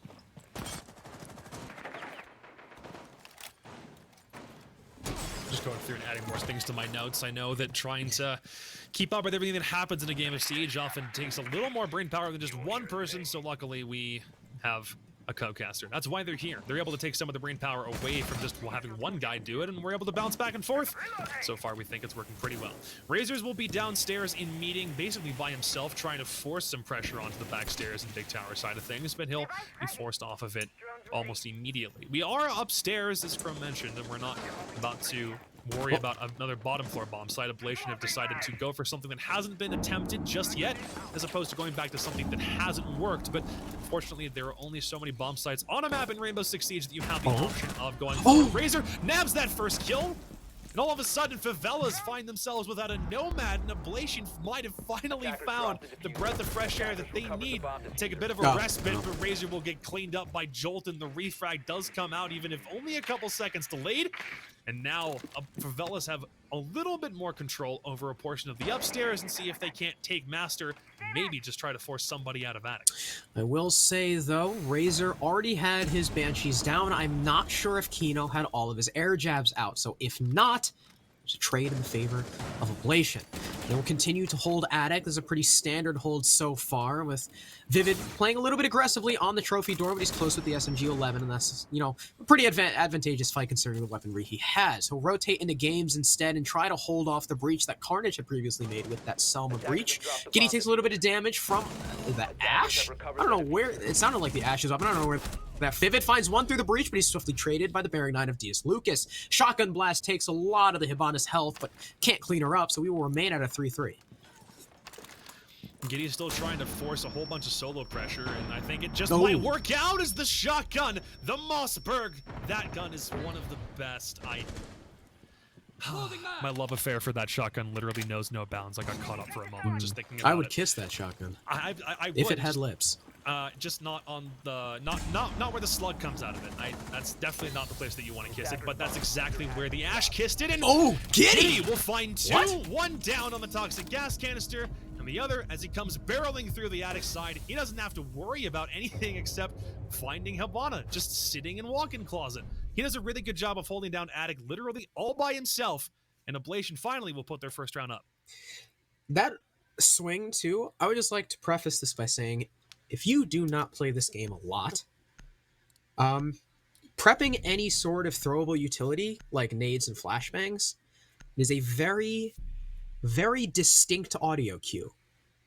And Giddy, that is probably one of the best plays off of one of those audio cues I've seen. He has no cover whatsoever, no shield, but he knows the Ash is slinging flashbangs his way, and what does he do? He peeks into the flashbang because he knows the Ash is prepping. Another one, very good play there, shutting down the attic pressure, and that is that was the only player by attic. Usually, for that specific reason alone, you play for a trade in attic. You push more than one person down there.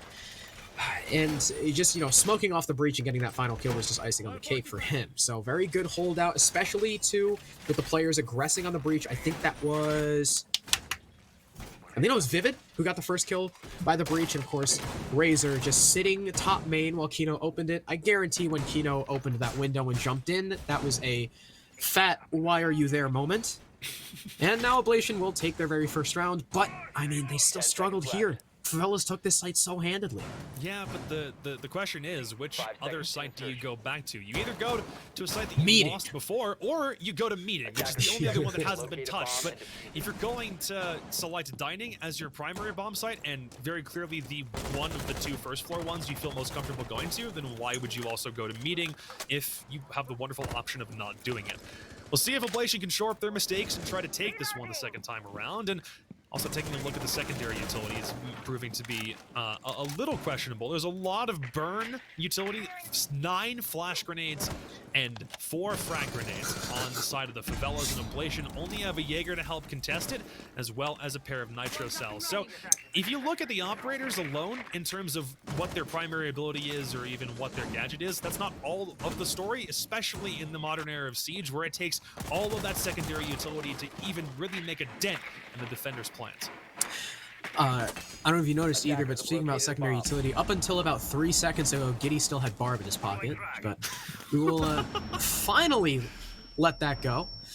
A frag grenade sails out, does a little bit of damage, and Vivid as the attackers are choreographing their push down into Freezer. Avenai is the first down there, but seeing the massive gaping hole in the wall, he thinks better of it, doesn't want to walk into the crossfire that the defenders are currently holding on it. Favelas, yet again, seem to be mulling about deciding which side of the map they want to push, whether it be Pillars or Laundry. Last time they tried to start on Laundry and then kind of fell away, and that rotate actually worked beautifully for them, but still dedicating Abenai to this play, I don't know how well it's going to work. He's got a lot of stuff to deal with. There's 2 different people looking at him, but Jolton will be there and play off the refrag as you've got 1 player going towards Laundry. Never mind, there's actually 3 people now dedicated to Freezer, and it looks like they're going for the same Freezer push. It's definitely a swap up from last round, but Jolton with the first kill on the Razor just opens up that site. Vivid with a refrag on the Abenai. We're at 4 versus 4. They still have something to say about that Freezer push. So far, Jolton is one of the only 2 people still in Freezer, and they have time to rotate back out if they want to, but it's a 4 versus 2, and they can stand strong. Diffuser's going down from Carnage all the way on the A side by Freezer, and Giddy will get shut down this time. And in Rio, he's got to go for 3 kills, but he's stuck in the middle of the hallway, still reloading his carbine, and Favelas yet again. We're heading back to the same bomb site. They don't seem like they need to worry about not being in Freezer, because when they are, they still get the frags that they need. They force everyone from Oblation out of that side of the map, even though I believe it was Vivid who was playing the Malusi, goes in, grabs a quick pick, and then just leaves again. Yeah. But even with that in mind, Favelas are not super keen on not committing to a push once they've gone for it. If they rotate, they do it before they fully committed. Last time that they were on basement, they kind of came down the stairs a little bit, then left again. This time they came down Freezer stairs and stayed there and made it work. They're going Laundry again with the exact same operator lineup. It's at this point, you know, Einstein's definition of insanity, doing the same thing over and over again and expecting different results. I mean, what are Oblation going to do? Every time Favelas has had their number, first they started off, they faked out the Laundry push, then rushed over towards Pillar, killed everyone, got the plant down, and then the round was won. Next round, Favelas start to open the E-box hatch, then they rotate over towards Freezer, have the perfect pinch. Unfortunately, Oblation just can't get the necessary refrags. I mean, what was that, a 4 versus 2, and then the plant went down? Yep. Oblation are trying again, and Favelas have their number. I mean, maybe, ooh, attacker-sided Oregon, spooky. The spirit of Halloween, we're switching things up, but I don't know. I just don't see it. Oblation just look... 5 seconds to go. I don't know. I don't want to say weak. I don't want to say weak because that sounds rude, but I mean, they're falling flat in a lot of these team fights, which is not something we're used to. Yeah, when it comes to like a 1v1 gunfight, we're pretty accustomed to being a pretty even back and forth battle in all respects, but Favelas are doing something which we haven't really seen be done before, and that's kind of shut Oblation down almost without really having to try. And in this case, we're going to see the same bomb site played, the 3rd time it's been played by Oblation with no wins, and Favelas can try even more strategies out if they want to. They've tried pushes from 2 different angles. They can try a 3rd push from a spot that hasn't been attempted yet, and in Rio, he's opted to stick at the top of the back stairs, go for a pick, and Kino's a little worse for wear, but he'll be forced back to Boiler. I don't know what Favelas needs to do to change up their strategy. They might not even have to, and Oblation could still lose the round just by sheer nature of not looking like they're in this right now. Yeah, I guess the next thing to do after Favelas is just push all 4 angles at once, right? That's the next logical step in the evolution of their attack. But it's going to be primarily a pillars clear, it looks like, as Inrio inching his way up. I don't know if the Ash expects this. He'll wade through the barbed wire, though, and that's the sound cue, and the pre-fire will miss. Backing away as the Ash pushes forward, and it's almost like a game of tug-of-war between Abenai and Inrio right now, neither finding any of the ground they want. Another pre-fire missing, and they're just kind of stalling out time. While while Inrio is busy over towards Pillar, the rest of the attack is clearing through blue, sending nades out, trying to get Guy and a Bear out of this position, where he was unfortunately fell at the hands of Kino. There was a retake into that position, but unfortunately it didn't last much longer. And there's the nade. Goodbye. that was kind of telegraphed, was it not? Kino and Carnage and Jolton and Jolton yet again. The right side of this screen is getting lit up by Favela's kills. Now Razor, again, in this position where he was before. It's now a 3 versus 1. He's not able to connect any more than just the first kill. Kino will grab his second on the round after Jolton goes haywire earlier. That's 3 straight laundry defenses from Oblation, 3 straight wins from Favelas. What do you do now on a defender-sided map and you're down this incredibly hard? You go to the only site you've won so far. That is the solution, it seems, for the Oblation. They'll go to dorms. I mean, they took dorms pretty handedly. It was a really good defense from them. It's just, it's still a 4-2 half for the attack. Even if they win this, they're in such a disadvantage moving into the defense, or moving into the Favelas defense. It's insane. I mean, they're going to have to prove to us that they're not asleep at the wheel, and this just happens to be an attacker-sided Oregon if they want anything to say about it. I mean, this was not the Oblation that people expected to show up. This is not the top 3 of CL Oblation that people had predicted going so far. The Favelas right now are showing, shutting everyone up and saying, no, we improved even more than the Oblation have, and we're going to be the one taking that top 3, top 4 spot. Yeah, I'm a little bit at a loss for words. I'm not saying that a blowout like this can't happen every once in a while, because it most assuredly has. It doesn't matter, region basis, league basis, wherever or whoever you might be, having an upset like this one or a beatdown like this one is absolutely common, but it almost seems to shake our perspective as viewers, as casters, maybe even a little bit more so than it shakes the views of the players, because you don't go into a match like this expecting things to be this bad or this underhanded. You really don't. And if you do, then your mentality isn't in the right place. I don't think that Oblation started this series out thinking that was going to happen, but all of a sudden, Favelas get on a roll. Or sorry, no, they win Oblation's map pick, then get on a roll on Oregon, and now it seems like everything is just getting turned upside down. And like we were talking to, I remember when one of the earlier matches was going on, Sternab hopped in the watch party VC, and he said, the same thing that a lot of us have noticed this season for NA in particular, it is so wildly momentum based, like even more than normal than past seasons, and the Favelas are on a freaking tear. At this point, it's a position where the Favelas, if they just lose one round, it's like, whatever, It's one round, we can bounce back, we're crushing them. Oblation are fighting, they have to fight tooth and nail for every inch. They will, and they'll lose the first body. Vivid already going down to Carnage. Vivid was such a key player the last time they defended this because he shut down the breach push, the initial breach push, and cause the Hibana to back off and just waste a little more time and allow the smoke to reposition. Now he's no longer on the board. Half the round is already gone at this stage, and Favelas can go for a double attic push. Giddy, he has a deployable shield with him, as opposed to last time he was just kind of sitting on his lonesome. Also, all 3 of those toxic canisters to try and defend should the attack come too close. He'll need to start pulling out a lot of big plays because his other SAS counterpart has been knocked out of commission. He'll find one killer, what? Massive frags in attic. There we go. All of a sudden, Oblation showing signs of life, just like they did last time they were here.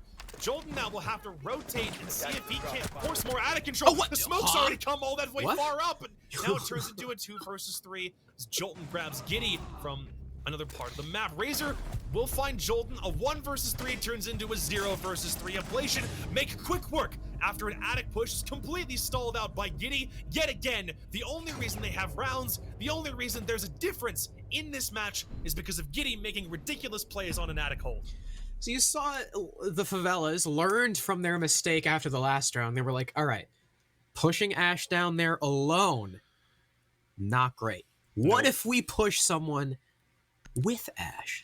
There you go, right? You'd think this is big brain. You would try, think in theory. On paper, it looks great. Yeah, and because the smoke is armed with the SMG-11, you try to take the engagement while he's either mid-pump on the shotgun or mid-weapon. Unfortunately, Kino was just a little bit too slow. The trade was not found, and Giddy stepped up huge. It was a little bit confusing when Jolton was able to just kind of sprint into the window and catch him off guard. I don't think Giddy expected a sledge to come flying into the tower. But still, that was a great shutdown from the rest of his team as well. As soon as Attic was shut down, again, it's one of those things where, when two people are dedicated to Attic, that's probably all that there's going to be. Giddy's able to move down Attic in a tower, and now Oblation are like, okay, we can turn our backs to that. We don't have to worry about that anymore. We can worry about the guy in trophy, the guy in breach, shut them down, and bam, push was done for him. But now Favelas get defense. And here's where Oblation really, really got to prove to us that it just happened to be an attacker side at Oregon.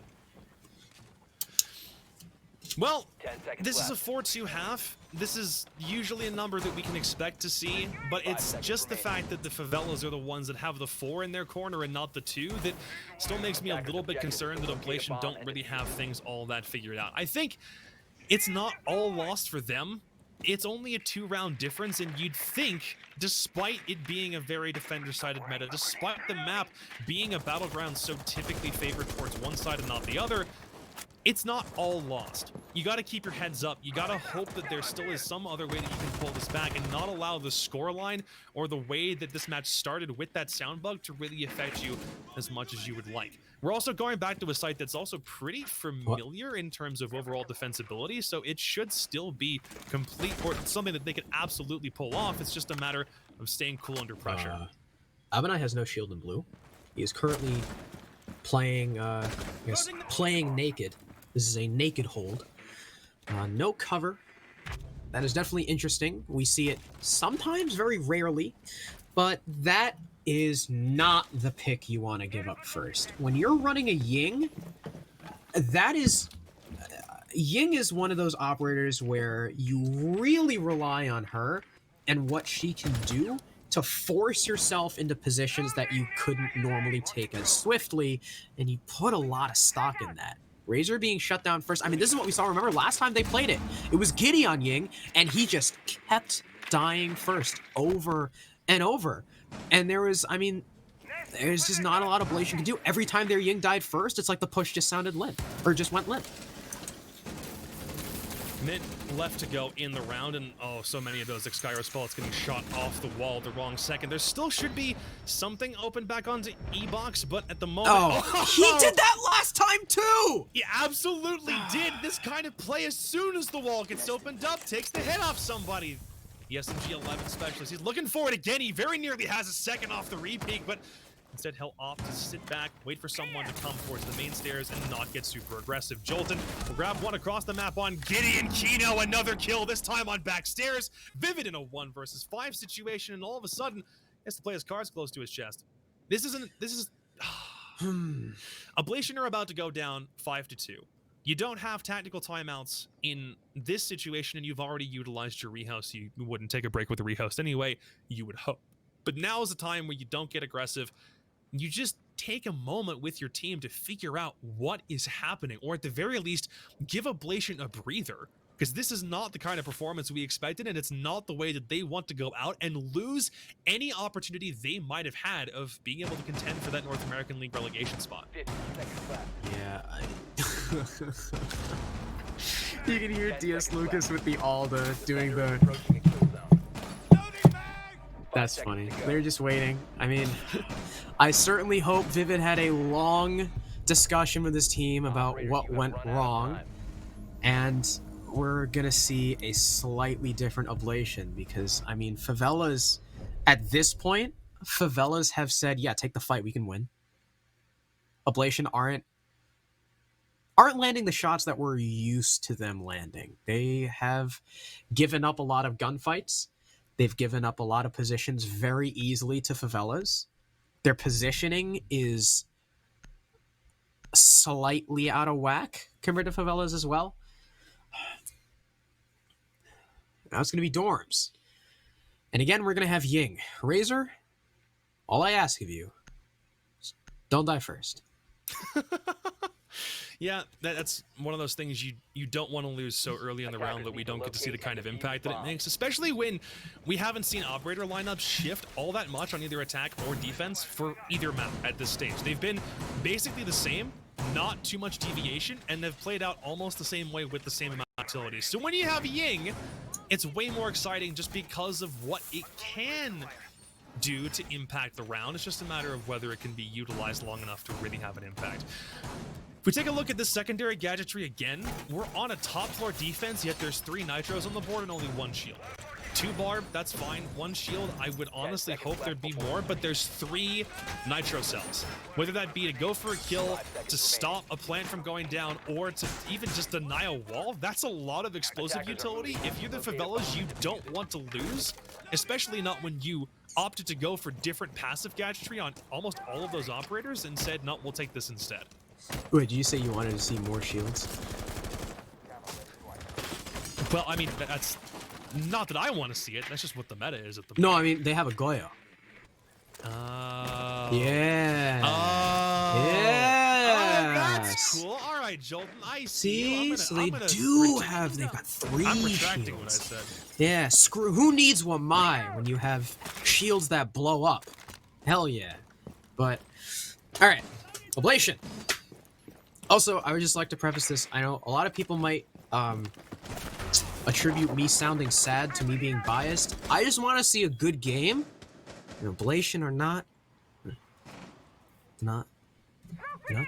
giving it to me just yet. So, it's an armory hold so far from the Melusi, which is very interesting. C4 out. Will it catch the player on repel? It will not, as she is full flash. The wall in attic has been opened as well, and there's a smoke to cover any attacker's tracks as well as any crosses. Carnage is currently distracting whoever this is. I believe it is Vivid, but oh, the upside down repel works, or no, it's in real from the highway window. Goodbye Carnage, and there you go. Armory control back in favor of Oblation. That's a big position to take, and a big operator kill, but what a shot from Jolton. The Vector down long. Goodbye Guy and a Baron. Goodbye to the set of nades. Lighten up! Well, I think because you don't want to lose anything at this stage of the round. Razor still alive at this stage. A run out and Abunai grabs Giddy, and then Playmaker from the past couple of rounds no longer has the ability to make an impact. That is an old run out too. And they had a Claymore on the, I think on the wrong window. Well, Oblation back at the disadvantage 4 versus 3. Favelas, I mean, just everything's turning up Favelas. Everything this entire freaking game, except for the attic push, has turned up Favelas. They've got 45 seconds. Oblation has 45 seconds to prove that they are good enough to stay in top 4 contention. Favelas are 1 round away from map and match point. Razor will situate himself inside of attic. It's a perfect position to try and play the Candelas off of. He can throw them every which way inside the site. 1 in Kids Dorms, 1 in games, maybe even 1 back towards back white. He has no smoke grenades. Never mind. I lied. Razor has no utility whatsoever, so all he is a man with a gun inside of attic. You've also got DS Lucas holding off the breach as Inrio hasn't done anything except Swiss cheese it. Jolton moving back towards attic by the smoke grenade. DS Lucas with an influential kill on the Razor that shuts down the attic push. The rest are coming from the exact same doorway. And Kino with the SMG-11 lines them both up and knocks them down. The Favelas with round number 8, and they put themselves on map and match point.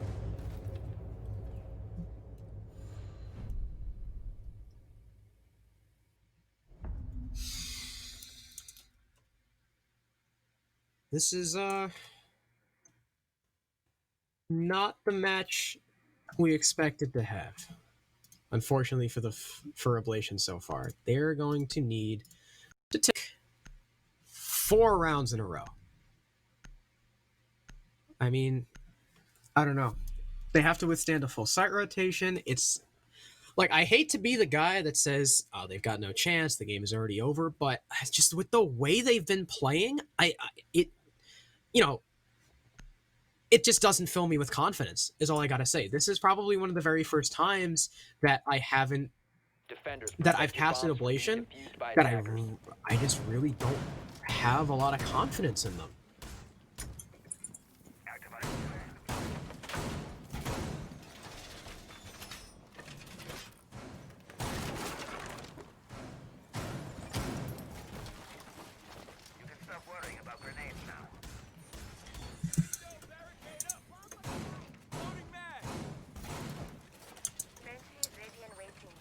Well, it seems I am temporarily solo. So I will just keep talking nonstop. I hope you like my voice because the only way you're gonna get rid of it is by muting the stream. It's gonna be meeting next. This is where Favelas will stake their next claim. I mean, all they need to do is take one more round. Even if they lose here, they can go back to laundry. Even if they lose laundry, they can go back to dorms. They have so much leeway when it comes to the site. When it comes to the sites, even if Oblation win this, they're going to have to ramp it up tenfold. Now, the Favelas have a player in T3 of Tower. That is not something we see all too often, especially currently in the meta, especially with New Oregon. T3 Tower takes, or sorry, not T3 Tower takes. T3 Tower holds from the defense have just become a lot rarer. I'm not quite sure why that is, but it is. Maybe we can ask the players afterwards why that's tend to fall out of favor. DS Lucas was the one up there. I don't know if he's fallen back just yet, but the fellas are also opting for meeting, and Oblation are playing for kind of the far site. Kitchen is the one that you kind of have to slog through. A lot of times if you're going for meeting, all you got to do is take tower, take the meeting wall, and then open up and plant on stage. But because of how much utility is invested there and because they have the tower hold, it looks like Oblation just want to avoid that. At least for the moment, we're still about half the round to go, and not totally certain where this push is coming back in from, and I think I've lost feed access. See if we can't get this back in just a moment, but for the it does. Yeah, there we go. These kind of things all day. Kino's still down below looking to see if he can't find a pick, and at least for the moment, Carnage and DS Lucas are both still across the map looking for picks of their own. Razor will drone out the Jaeger and see if he can't get his position out from Trophy completely re-flustered, and kind of Bear at the same time is also applying Dorm's pressure. So Oblation are looking for a couple different angles all at the same time to make this move from, but Favelas are entrenched. They're not really moving. One Nitro Cell gets deposited, but so far it's only landed one kill, and Vivid actually does find a refrag, so we still sit in a 4 versus 4. Still with about a minute remaining, and Jolton looking to see if he can't find impact from down below, but Oblation's defense at the moment doesn't seem like it's focusing too much on the first floor. It's all focused upstairs. DS Lucas will knock off Razor, and he was one of those players situated either not out the master window, but he was upstairs as opposed to going for any of that downstairs clear. Now in Rio, Guy and a Bear, and Vivid, the last 3 players on Oblation, the only thing that they have left to try to stave off getting knocked out after just 2 maps. These players have shown up big in the past, but right now Inrio is really the only one doing well for himself. Vivid 4 and 6. Guy and a Bear 0 and 5. Inrio gets 1 frag onto Kino, but is swiftly traded from the hatch by Abinai, and that's diffuser control now relinquished as well. Abinai trying to get another pick through the window, but shut down by the flank by the Guy and a Bear. A nice pinch there on the upstairs player, and that's DS Lucas in the 1v2 to clutch it up. And if he wins this as the Jaeger with one of the best guns on the defense, that's going to be it. That's all she wrote. Oblation go down to the lower bracket. Pushing by the doorway. That's a quick reaction from DS Lucas. Good night, Vivid. It's all on Guy and a Bear. Where's the sledge? There's less than 3 seconds left. He's got to go for the push, and he'll lose. DS Lucas with the final headshot. Guy and a Bear goes down, and it's probably the most dominant loss I've ever seen Oblation take. 7-2 for Favelas. Not nearly the showing that we thought they'd have. And Favelas shut up the doubters. They'll move on in the higher seed, and they'll play rent-free next week. I don't know if facing rent-free is a fate I'd necessarily wish on anybody at this stage, but we'll have to take what they can get as they pull out a pretty magnificent win overall, taking all that momentum that they stalled from Oblation when they played on Clubhouse and transferring over to Oregon and really just never letting their foot off the gas. Oblation's only 2 round wins come off of giddy 2K, 3K clutches sitting in Attic, but past that, they're not able to really get anything altogether. Congratulations are in order for the Favelas. Obviously, they play rent-free next week, and they're still gunning for that relegation spot if they can help it. Yeah, the Favelas just took them at, after that last map, after those 2 or 3 rounds in a row, 2 rounds in a row off of OT from the last map, they just took the momentum and ran with it. And Oblation could not do anything to catch it up. Like you said, the only rounds they won, it was a 3K from Giddy inside of Attic, and then a 2K from Giddy inside of Attic. And, throughout every other round, if Giddy wasn't stepping up, then Oblation just looked lost. I mean, in Rio, sure, he was doing, the quote-unquote best on his team, but they were, pretty much half of his kills were impactless. So that's a rough loss for Oblation. It's definitely going to be back to the drawing board for them, and they'll play. I mean, they do play against Guidance Gaming, who again, no shade, look like a. I mean, they were against Rent Free, but they Right. do still look like the underdogs in their group. So it's definitely, I think, still going to be a test for them. In Oblation, hopefully they'll be able to stack up against one of the weaker teams. I think what you mentioned about them being able to shut up the haters with this victory, it still does ring true, but even more so next week when they go into that rent-free game. So I don't know if this one we already knew was going to be a pretty close contest. We would hope it's a close contest, and at the end of the day, we still did get something good out of it, but it was really only the first map. The second one was just absolute domination. So if anything, rent-free can look back at what worked really well here and either decide, okay, we can counter this, or just don't take the Favelas to Oregon. And if that ends up being the play, Rent-Free, their coaching staff has been on point even before this stage started and into the first stage as well. That's been something that they've always tried to prioritize. And if Rent-Free want to keep that spot as maybe the best to second best team that is within Challenger League right now for the US division, the Favelas will stand in their way, and they looked dominant tonight. Yeah, and especially not only did they look dominant, but Oblation, after that first map, it looked like they used up all they had. Not only were they outstratted, but they were getting outgunned. I mean, it just looked like they ran out of steam. They looked like Nip on map 5 of Invite. They just couldn't shoot back. That's what that whole map. They just couldn't shoot back. And that's rough. That's rough for Oblation, but again, Favela is just keeping their foot on the pedal, not letting up at all. And I think Rent-Free are in for a tough as hell match. Yeah, and if anything, we're just using what we saw in this game to kind of flip expectations from what we knew from stage one, or at the very least we thought. Now Oblation aren't able to make it to that relegation prospect. They, I believe, still maybe have an opportunity to place maybe as high as third or fourth, but at the end of the day, this deters them from being able to get, a placement that is, anywhere close to what we had expectations for them at the very start of the stage, or even at the beginning of the season, all of those months way back when. So it's something that it's disappointing, and I really hope that this isn't something that deters them indefinitely, that there's still things that they can improve on and they understand where they made their mistakes, because if nothing else, their mistakes in that game on Oregon were glaring enough that you should still be able to understand where you went wrong and make adaptations quicker or strategize better for something, a bomb site on defense that isn't just dorms. That was the sole thing that they captured any rounds on the back of, and at the end of the day, it was because of the placement of genuinely one player coming down with kills that he really didn't have any right to get. Yeah, I mean, right, he kills one in Addicts, swings around, gasses one, and wins the fight with the other. The second, he denies the trade, and every other round, I mean, even then, that was solo plays by Giddy with maybe a couple of his teammates in the supporting staff. Every other round, Favelas were winning in terms of their utility usage. They were winning in terms of their positioning. I mean, I don't think I saw more than a couple kills from Oblation, come as a result of quick trades and coverage on their teammates. It looked like something when their communication maybe was off, but Oblation just didn't look like Oblation, I think is the biggest point we're trying to get at. They looked like there was something else behind the scenes. They looked lost after that first map. I wonder if maybe they were tilted, maybe something was breaking down. I don't know, but otherwise, props to Favelas for taking full advantage of that. They did not let a single round slip, other than when Giddy decided he was going to be better, and that was fortunately rarely.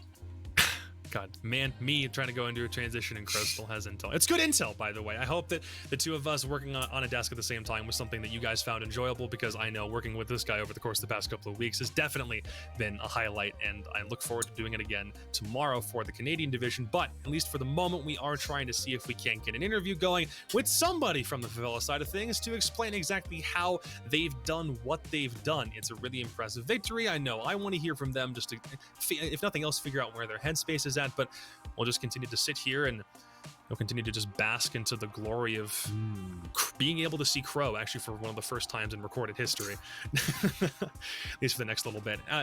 We will actually, as I say that, go ahead and pop right into the interview and see what the Favelas have to say for this one.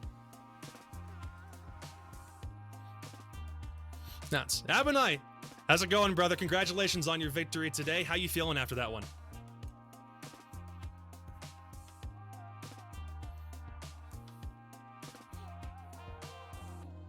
Hmm.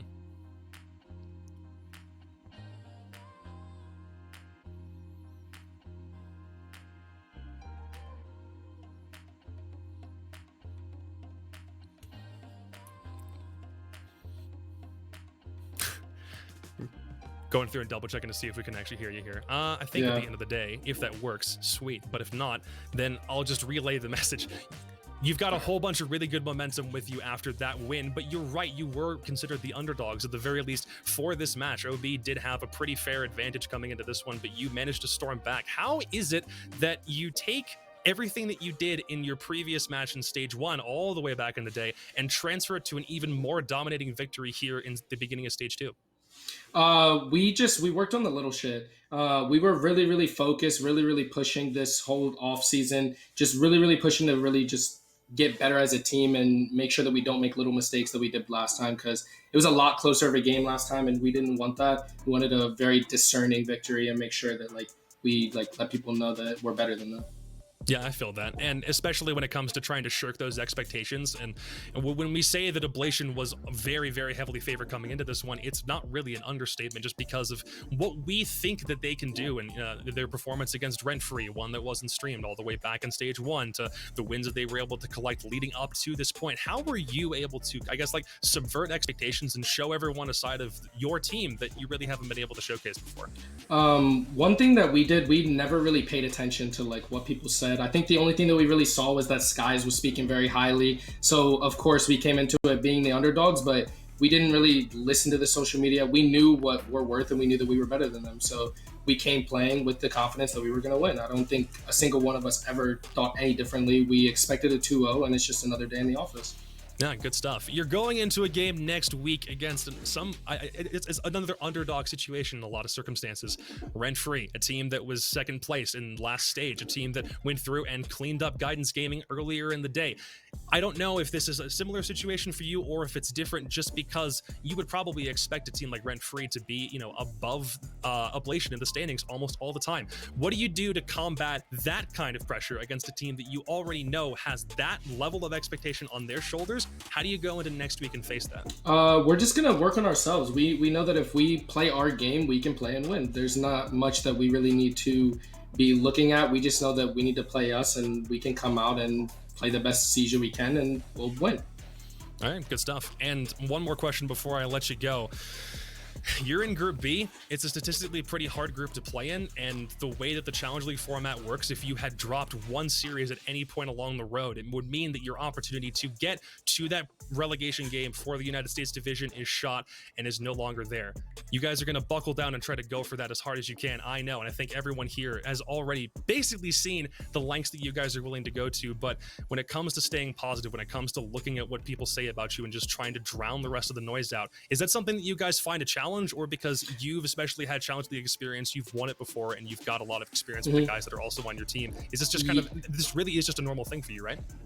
Yeah, I'm kind of just used to it at this point. I'm used to being the underdog. I'm used to having all odds against me, all the things like that, and I'm sure that my team now has, because I know that Jolton gets a lot of flack. I know that a lot of people don't really talk very highly about our team. So we just come out and we know that if we play on game day the way we need to, then it'll silence people. It'll silence the critics. People can talk all day about how they think we play or what we do, but when we come out on game day and we have the stats to back it up, it's silence. No, it really is, and the silence is deafening when you're able to make a victory as dominant as that work really well. Congratulations again on your victory, my dude. We'll see you again next week, assuming you climb that podium once again. Yes, sir. He's a very confident man, especially as someone who won Challenge League before. He has done this, more times than almost anybody else in CL because he's won this previously. So it's really good to hear him be that confident. Yeah, it's definitely players like him that know what it takes to win. So if we want to go ahead and look at the updated bracket, now that our two Group B matches have finished, you can see who faces off against who. We said it before, but we will reiterate: 2-0 for Rent Free over Guidance and 2-0 for Favelas over Oblation. Today was actually a day full of 2-0s. I mean, how do you like that? Rent Free and Favelas will play next week. Guidance and Gaming in the losers bracket will play as well, and that will decide who is in the relegation zone. Rent Free and Oblation will decide who go perfect in their group. and we'll have to play against the #1 seed in Group A and see who goes to relegation. So, obviously, I mean, I do like about this format that every game, because there's no second chances, I mean, that means every game really matters. So it's always going to be exciting. There's no sleeper games. I suppose you'd say that really every game matters at the end of the day, but when it comes down to it, the performances that we saw from every team across the board is most assuredly going to set the precedent, set the tone for what the rest of Stage 2 is like going forward. Ladies and gentlemen, on behalf of everybody working on this broadcast, it's been a very, very full day. It's jam-packed with more Siege than I think we were really estimating. Thank you very much for sticking with us through the United States division today. We will be back at the exact same time at 9 a.m. Pacific Standard or 12 p.m. Eastern if you're on the East Coast for the Canadian Challenger League division with most of the same faces that you'll see here, as well as Benny and Cookies on the casting desk. Thank you very much. We appreciate it, and we will see you tomorrow.